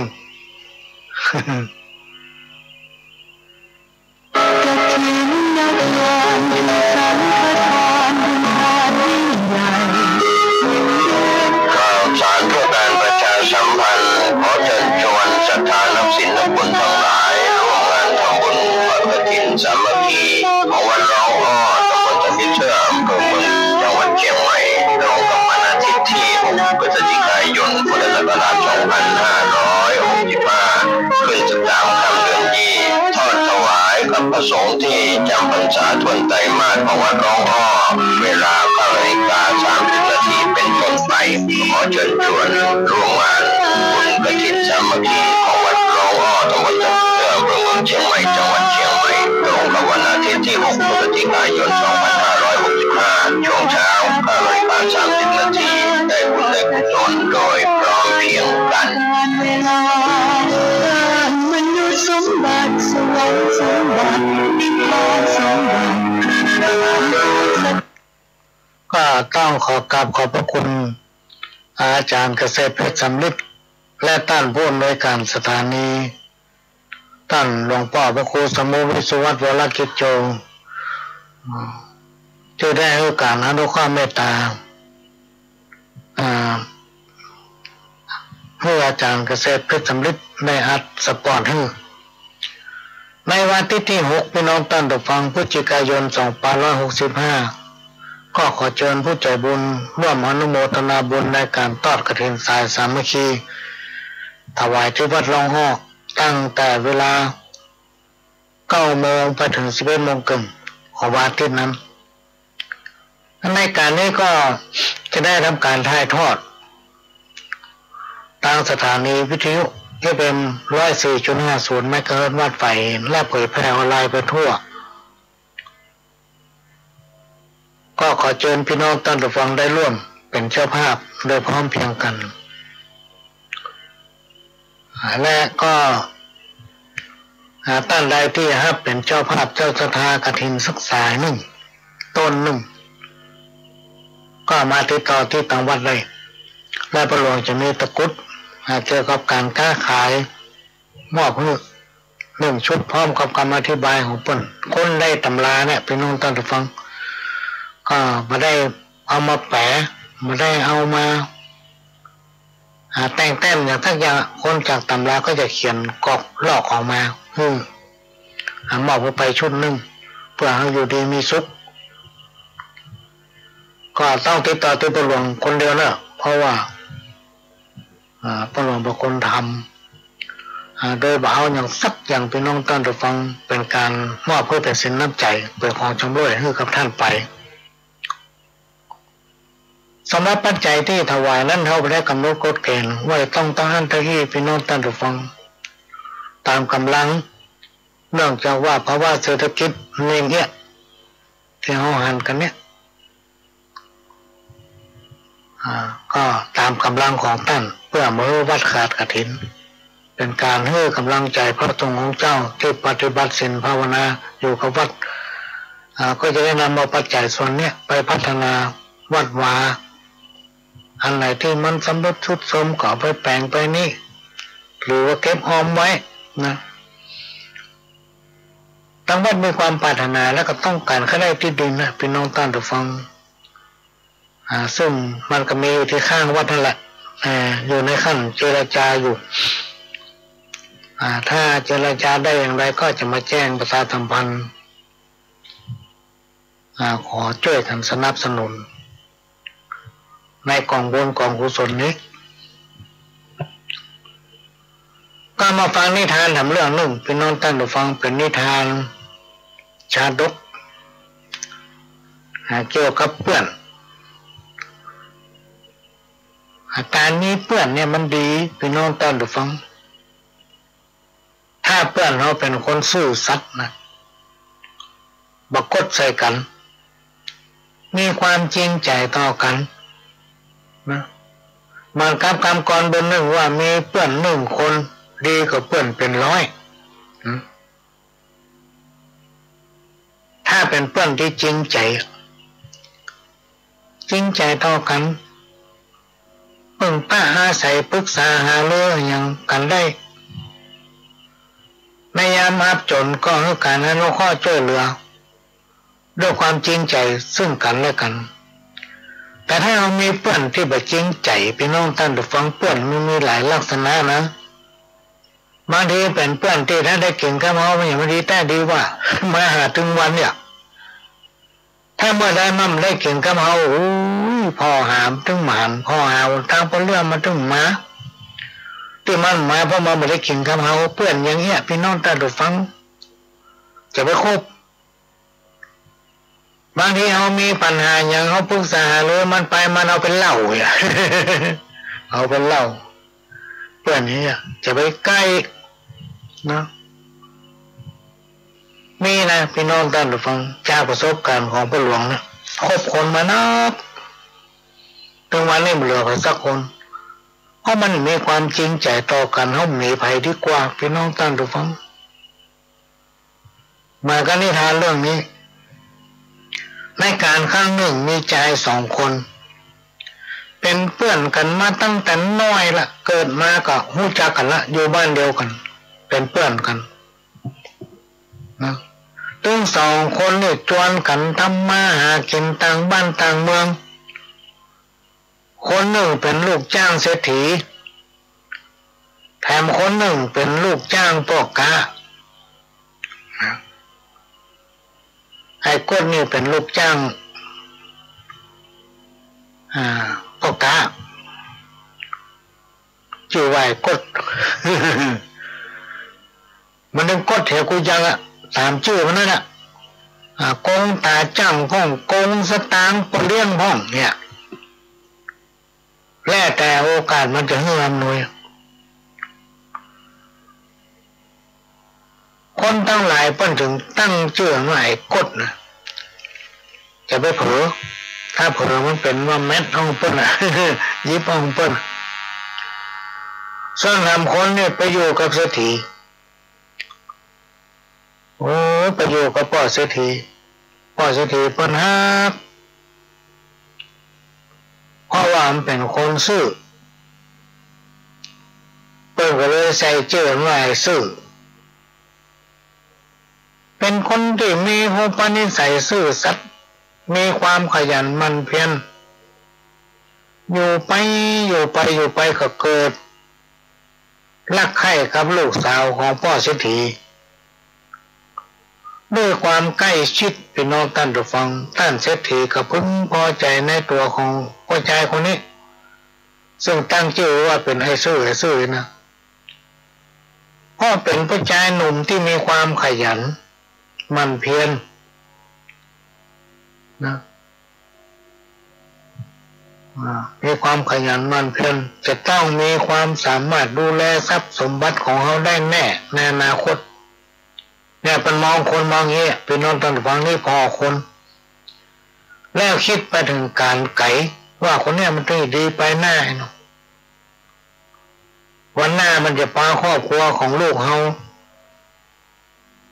มีความเจริญรุ่งเรืองอันนี้คนแต่ก่อนนะมันมาตั้งแต่สมัยก่อนพุทธกาลและเป็นนอนตันฟังก็จะพอคนอย่างเงี้ยเมินตากว้างห้องทางไก่ถ้าหากว่าคนเนี้ยมันจะดีนะก็ส่งเสริมมันนะไม่ใช่ได้เขียนกับคนใดว่าคนนั้นดีแล้วเมินตาพอไปไก่พี่น้องท่านผู้ฟังคิดกล้าใกล้ๆมาคิดไก่มาคิดถึงอนาคตวันหน้ามาคิดถึงคนอื่นๆเอาตัวเก่าได้เขียนว่าพอตัวเก่าได้เขียนกับวัดอ้างว่าเป็นดีมันดีนี่เพราะมันได้กินกับปุ่นท่านเศรษฐีมาพิจารณาถึงคนว่าคนนี้เป็นคนดีแต่มองไปไกลว่ามันจะต้องรักษาสมบัติรักฐานเขาเป็นอย่างดีในอนาคตจะเกิดความเจริญรุ่งเรืองนะเปรียบได้เหมือนคนยุคปัจจุบันเนี่ยรับตาว่า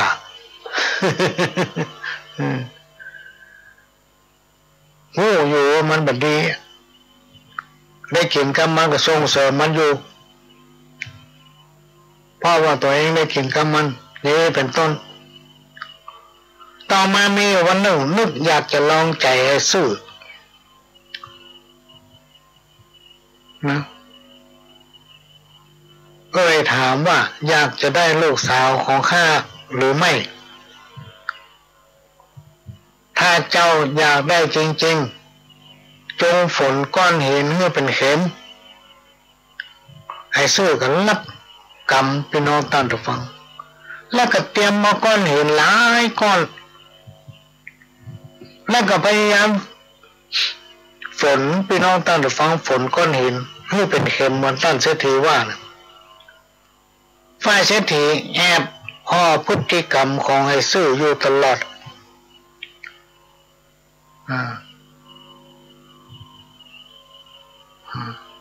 หันว่าคนเนี้ยเป็นคนตั้งใจมีความพยายามและความตั้งใจจึงยกลูกสาวให้นะในที่สุดไอ้ซื่อก็ได้เป็นลูกเคยของพ่อเศรษฐีได้บริหารกิจการทุกอย่างแทนท่านเศรษฐีพี่น้องท่านผู้ฟังด้วยความซื่อสัตย์ทำให้กิจการการค้านั้นมีความเจริญรุ่งเรืองก้าวหน้าขึ้นเลยคนเราเนี่ยพี่น้องท่านผู้ฟังถ้ามีความซื่อสัตย์เนี่ยอย่างก็ประสบความสำเร็จและก็ถาวรนะถาวร ถ้าเขาบ่ซื้อพี่น้องท่านผู้ฟังเขาบ่ซื้อต่อตัวเก่าบ่ซื้อต่ออาชีพบ่ซื้อต่อกันต่อคณะต่อคนเนี่ย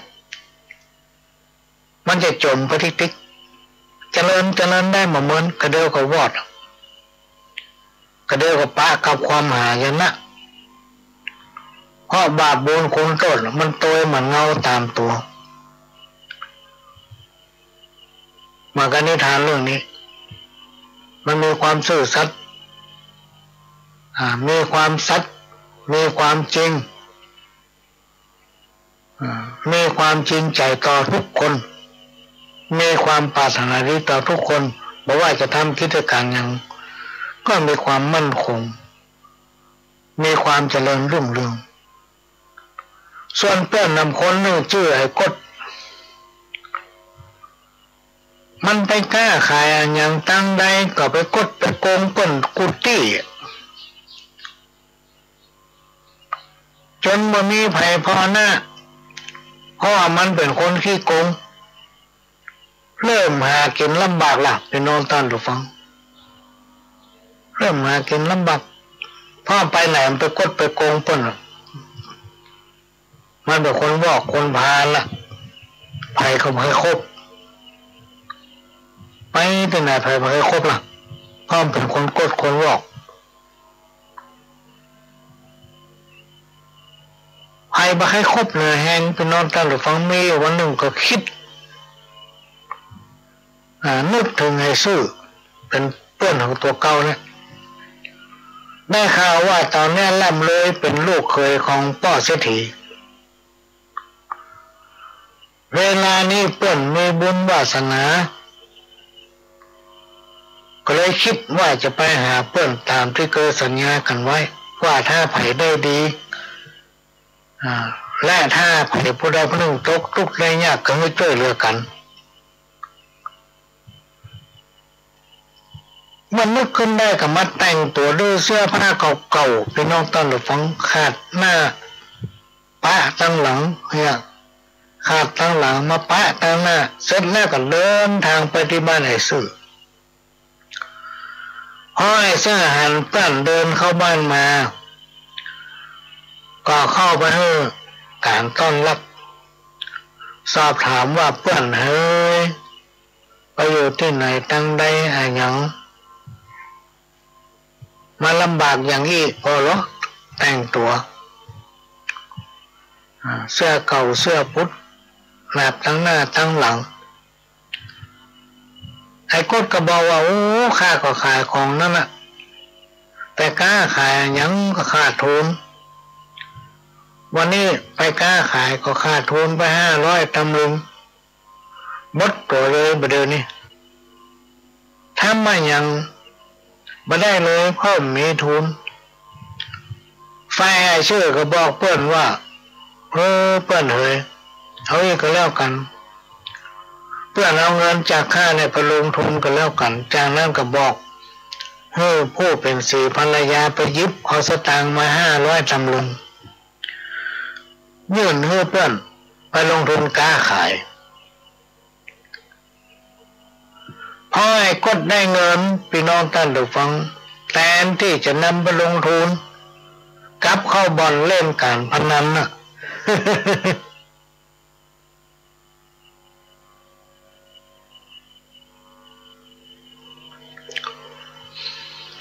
กลับเข้าบ่อนเล่นการพนันเงิน500ตำลึงเสียการพนันหมดพี่น้องท่านผู้ฟังเมื่อเงินหมดวันรุ่งขึ้นก็เดินทางไปยังบ้านไอ้ซื่อบอกไอ้ซื่อว่าเปิ้นเอ้ยข้ามีเงินทุนน้อย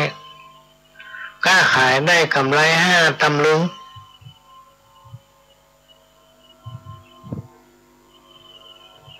ไฟไอ้ซื่อก็บอกว่าโอ้หันกายเนาะข้าจะให้เงิน1,000ตำลึง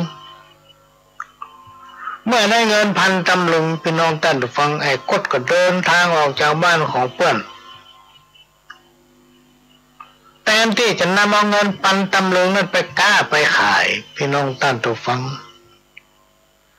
กลับเอาเข้าไปในบ่อนการพนันทำแล้วเ พื่อจะเอาเงินเก่าคืน ไปเล่นการพนันจนเงินถึงปันตำลึงหมดไม่เหลือสักเสี้ยวแล้วก็เดินทางไปหาบ้านเพื่อนทำไปหาเพื่อนไฟไอ้ซื้อกันนำมาเงินให้ไอ้ก็ทำ2 ปันตำลึงอ่ะพี่น้องตั้งดูฟังส่วนไอ้ก็เมื่อได้เงิน2 ปันตำลึงก็เป็นเล่นการพนันนั่นละพี่น้องตั้งดูฟังเนี่ยมันพัฒนาตนเองมันจะวอกมันจะกดจะโกงป้นติ๊กมันต้องวอกใส่ป้นติ๊กมันเหมือนการโบราณที่ว่าถ้ามันจะดีมันดีตั้งแต่พระอ้อมปอกถ้าเชื่อมันจะวอกมันต้องวอกมาตั้งแต่น้อยมันต้องปรับพฤติกรรมสันดานมันต้องหมดได้พี่น้องตดฟังคนวอกคนสันดานถอยนี่นะพอหน้าตามันดีหมดบุคลิกท่าทางการพูดการจาอย่างมันดีหมดแต่ทางในมันวอก การบอกกล่าวผมว่าเว้นมาฮือปอศอกเว้นอีวอกฮือปอวาเว้นคนป่าลาคนถอยคนวอกคนกดคนพานเนี่ยฮือไก่เป็นแสนโยชน์มันใกล้ซื้อใกล้ก้นเนี่ยพอมาได้เงิน2 ปันตำลึงก็ไปเล่นไพ่ละเล่นการพนันในบ่อนนั้นจนหมดเลยแถมรายวันต่อมาไอ้กดก็พริกขี้หนูมาตูบแล้วเอามาทามือขยี้สีหน้าสีตาแล้วก็ทำทีล่องห่มล่องให้สะอื้นไปหาเพื่อนเมื่อไอ้ชื่อหันเพื่อนร้องห่มร้องให้มาดังนั้นก็ปากถามว่าโอ้เพื่อนเป็นอะไรอย่างถึงร้องห่มร้องให้มานั่นก็ข้าไปกาจ้างนะกะไอ้หนูจูเพื่อน ข้าไปกาจ้าง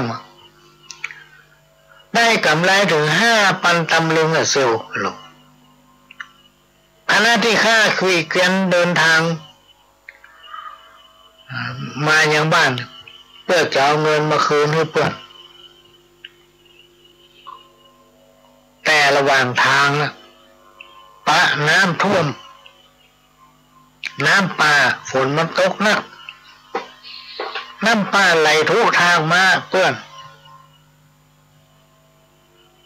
ตึงล้อตึงเกวียนนะกะตึงตัวหางข้านะตกน้ำมันเนี้ยสตางค์ถึง5 ปันตำลึงหายไปกับน้ำงมหาไหนก็มาปะให้ซื้อก็บอกโอ้เรื่องเต้บ่ได้ของอย่างนี้มันมีได้มีเสียมันเป็นธรรมดาจะไปเสียใจเลยเพื่อนจากนั้นให้ซื้อก็จวนให้กดเอาอย่างนี้ก็แล้วกันเขาไปกล้าไปขายต่างเมืองด้วยกันเมื่อจวนกันและตกลงกันเรียบร้อยไอ้ซื้อก็ขอให้ไอ้กดในช่วยขนเข้าของเสบียงอาหารตลอดถึงสินค้าที่จะนำไปขายต่างบ้านต่างเมืองลงในสำเปาสำหรับเข้าป่าอาหารไอ้ซื้อก็จัดสรรแบ่งเต้ากันและก็ให้รักษาของภัยของมันเมื่อจัดเตรียมเสร็จเรียบร้อยลุงเจ้ากับปากันออกเดินทางพี่น้องท่านผู้ฟัง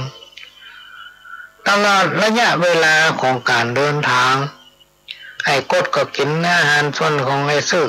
บ่ยอมกินอาหารของตัวเข้าป่าอาหารของไอ้ซื้อจนหมดเวลาต่อมาไอ้ชื่อหิวก็มาขอกินอาหารของไอ้กดห้องไอ้กดมันยอมมือกินพี่น้องท่านผู้ฟังและกล่าวว่าถ้าอยากจะกินจริงๆให้ควักเอาดวงตาออกลูกหนึ่งออกมาแลกกับข้าวปลาอาหารในขณะนั้นในซื่อทนต่อความหิวบ่ไหวพี่น้องท่านผู้ฟังหิวจนไส้จะขาดและจะเป็นลมมือได้หน้ามืดเป็นกำ จึงตัดสินใจยอมให้กดเอามีดควักแก้มตาของตัวออกไปข้างหนึ่งได้รับความเจ็บปวดไอ้ซื่อก็ยอมอดทนและก็ท่องพุทโธธัมโมสังโฆพุทโธธัมโมสังโฆอยู่ตลอดเวลาต่อมาไอ้กดก็ควักเอาดวงตาของไอ้ซื่อออกทำข้างหนึ่งไอ้ซื่อก็ท่องพุทโธธัมโมสังโฆพุทโธธัมโมสังโฆอยู่ตลอดเวลานะตอนนี้ไอ้ซื่อตาบอดทั้งสองข้างนะขณะที่เรือสำเภาแล่นไปตามแม่น้ำกงกาไอ้กดก็ออกอุบายลอกไอ้ซื่อว่าข้าจะนำเรือสำเภาเข้าเทียบฝั่งบนกับฝั่งแห่งนี้เต็มไปด้วยผลหมากรากไม้นะกำลังสุกน่ารับประทานเฮ้ยเพื่อนอยู่ที่นี่หรอตอนเดียวข้าจะวนปิ้งมารับแต่จริงไอ้กดคิดจะหลอกเพื่อซื่อนั้นขึ้นไปบนเกาะคิดว่าเสือจะต้องกัดกินไอ้ซื่อเป็นอาหารอย่างแน่นอนบนเกาะแห่งนี้ในบนเกาะพี่น้องท่านผู้ฟังมีเสือโคร่งอยู่2 ตัวอยู่หับใจพระฤาษีสอนเสือว่าถ้าพบปะกับคนผู้ใดที่พูดที่รู้ว่าพุทโธธัมโมสังโฆพุทโธธัมโมสังโฆตลอดเวลาให้ปาคนผู้นั้นมาหาข้าแต่ถ้าพบปะกับคนผู้ใดด่าพ่อด่าแม่ด่าฝนด่าลมก็ให้กินคนนั้นเห็นเลยไม่ต้องปามาปะไฟไอ้ซื่อพี่น้องตั้งแต่ฟังโดนไอ้กดจู้หัวก็มันนั่งบนตะฟังตาทั้งสองข้างบอดมืดมิดพ่อไอ้กดควักเอาแก่นตาบนออกไปแล้วพ่อยังตึงมันหันซับยังงมซ้อนอยู่บริเวณนั้นปากกระพั่มสวด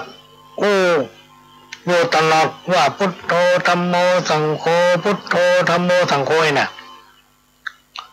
ตลอดเวลาเสือได้ยินพี่น้องท่านผู้ฟังก็จึงปาไปหาพระฤาษีพอพระฤาษีหันไปซื่อก็รู้ว่าคนคนนี้จะต้องเป็นคนมีบุญอย่างแน่นอนจึงเหาะไปยังดอยถ้ำแห่งหนึ่งและก็เอาดวงตาทิพย์มาใส่เหื่อซื่อทั้งสองข้างหลังจากนั้นดวงตาของไอ้ซื่อก็มองหันทั้งสองข้างนึกอยากจะหันอะไรยังพออะไรยังก็หันสิ่งนั้นนึกถึงเมียก็หันหน้าเมียละเนี่ยกำลังตักน้ำพอไปยังเมืองหนึ่งก็หันให้กดอยู่ในตลาด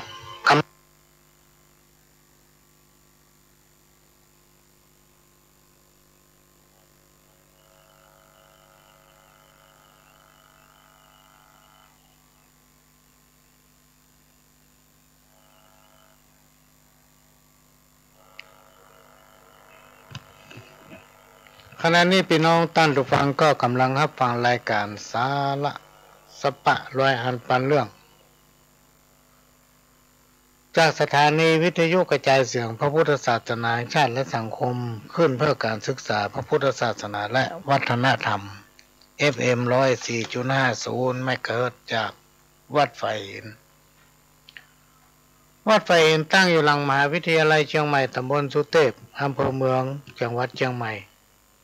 และก่อนนะครับการอนุเคราะห์เมตตาจากท่านผู้อำนวยการสถานีทำ4สถานีสถานีวิทยุพัฒนาคุณภาพชีวิต FM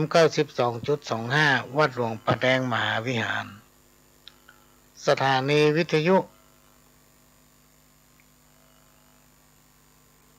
ล้านนาเชียงใหม่สถานีวิทยุ FM คลื่นธรรมะมนต์เสียงธรรม 106.25 วัดบุพารามอำเภอแม่แจ่มจังหวัดเชียงใหม่การนะครับการอนุเคราะห์เมตตาจากท่านผู้อำนวยการสถานีพี่น้องท่านผู้ฟังสามารถรับฟังได้พร้อมกันถึง5สถานีทางสถานีวิทยุแห่งนี้เป็นประจำทุกวันเสาร์พี่น้องท่านผู้ฟังตั้งแต่เวลา 4 โมงถึง 6 โมงแมลงก็มาพบปะกันที่นี่และก็เป็นประจำทุกวันอาทิตย์วันอาทิตย์จะมี2เวลาจะมีบ่ายโมงถึงบ่าย3และก็5โมงถึง6โมงและก็เป็นประจำทุกวันพฤหัสพี่น้องท่านผู้ฟังทุกวันพฤหัสตั้งแต่3 ทุ่มถึง4 ทุ่มก็พบปะกันทางสถานีวิทยุแห่งนี้ก็จะได้มาเป็นคู่เป็นกิมพี่น้องท่านผู้ฟังโดยนำเอาสาระสัพพะร้อยอันปันเรื่องมาเล่ามาโอ้สู่กันฟังนะอ่านข้าวที่พี่น้องท่านผู้ฟังได้ให้การอนุเคราะห์เมตตาเขียนส่งมากฐินทานคือสังฆทานบุญทานยิ่งใหญ่ข่าวสารเพื่อการประชาสัมพันธ์ขอเชิญชวนศรัทธานักศีลนักบุญทั้งหลายร่วมงานทำบุญทอดกฐินสามัคคีของวัดร้องอ้อตำบลสมิทเชื่ออำเภอเมืองจังหวัดเชียงใหม่ตรงกับวันอาทิตย์ที่ 6 พฤศจิกายน พุทธศักราช 2565 ขึ้น13 ค่ำเดือนยี่ทอดถวายกับพระสงฆ์ที่จำพรรษาทวนไตรมาสของวัดร้องอ้อเวลา 9:30 นาทีเป็นต้นไปขอเชิญชวนร่วมงานบุญกฐินสามัคคีของวัดร้องอ้อตำบลสมิทเชื่ออำเภอเมืองเชียงใหม่จังหวัดเชียงใหม่ตรงกับวันอาทิตย์ที่ 6 พฤศจิกายน 2565 ช่วงเช้า 9:30 นาทีได้บุญได้กุศลโดยพร้อมเพรียงกันเวลาทานมนุษย์สมบัติสวรรค์สมบัตินิพพานสมบัติก็ขอเชิญนะพี่น้องท่านผู้ฟังร่วมกันอนุโมทนาบุญในการทอดกฐินสายสามัคคีที่วัดร้องอ้อในวันอาทิตย์ที่ 6 พฤศจิกายน 2565 โดยจะเริ่มตั้งแต่เวลา 9 โมงไปถึง 11 โมงครึ่งและก็ธนุบำรุงสถานีพี่น้องท่านผู้ฟังในวันที่อาทิตย์ที่ 6 พฤศจิกายนนั้นพ่อหลวงก็จะตั้งต้นว่าต้นหนึ่งก็คือจะได้มอบถวายต้านผู้อำนวยการสถานีเพื่อนำไปธนุบำรุงสถานีวิทยุที่พี่น้องท่านผู้ฟังกำลังรับฟังอยู่ในขณะนี้ซึ่งมีความจำเป็นที่ต้องธนุบำรุงพี่น้องท่านผู้ฟังก็เหลือเวลาแถมประมาณ 6-7 นาทีก็จะนำเอาข้อที่มีความสำคัญกับชีวิตของคนเราทำ3ข้อมาโอ้ฟังอนิจจังทุกขังและอนัตตาอนิจจังก็คือความบัดเที่ยงแท้บ่ว่ามนุษย์หรือว่าสัตว์หรือแม้แต่กระทั่งสิ่งของทั้งหลายบ่ว่าจะเป็นทรัพย์สมบัติบ้านรถยนต์เครื่องประดับอาภรณ์ทุกอย่างล้วนมีการเปลี่ยนแปลงจะจ้าหรือเวทานทุกคนพี่น้องท่านผู้ฟังมีเกิดแก่เจ็บตายคำว่าเกิดแก่เจ็บตายเนี่ยเป็นสิ่งที่ต้องเกิดขึ้นกับคนเราทุกคนและการบุบสลายไปตามกาลเวลานะสิ่งทั้งหลายที่กล่าวมาเนี่ยคือความจริงห้องว่าอนิจจัง ที่เราจะต้องปะทุกขังความทุกข์ใดๆที่เกิดขึ้นล้วนเป็นสัจธรรมที่หลีกเลี่ยงบ่ได้เพราะสรรพสิ่งย่อมสลายเปลี่ยนแปลงไปตามกาลสิ่งใดที่เปลี่ยนแปลงสิ่งนั้นมนุษย์ย่อมเกิดความรู้สึกทุกข์ขึ้นมาให้ยอมรับเพราะเป็นเรื่องที่หลีกเลี่ยงบ่ได้มาที่จะตั้งอยู่ในสภาพนั้นได้ตลอดไปเพียงแต่ต้องใช้เวลานานหรือว่าเมินเท่าใดเนี่ยเราไม่สามารถที่กำหนดได้อนัตตาคือความว่างเปล่าเป็นสิ่งที่ไม่ใช่ตัวตนไม่ใช่สิ่งของล้วนเกิดจากการปรุงแต่งให้เป็นไปต่างๆนานาแม้นกระทั่งว่ามนุษย์รูปกายมนุษย์สัตว์และสรรพสิ่งต่างๆในโลกนี้อันนี้ก็นำมาฝากไว้พี่น้องท่านผู้ฟังเวลาหมดเวลาละพ่อหลวงก็จะต้องขอนำรายการนี้จากพี่น้องท่านผู้ฟังไปก่อนขอให้พี่น้องท่านผู้ฟังทุกคนทุกท่านกินข้าวลำนอนหลับจากกับผมพ่อหลวงสว่างธาตุอินทร์จันทร์ขอสวัสดีข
อเชิญร่วมทำบุญทอดกฐินและวางศิลาฤกษ์ศาลาการประเรียนณที่พักสงฆ์เหล่ามนทาหมู่ที่ 3 ตำบลดอยหลอดอำเภอดอยหลอดจังหวัดเชียงใหม่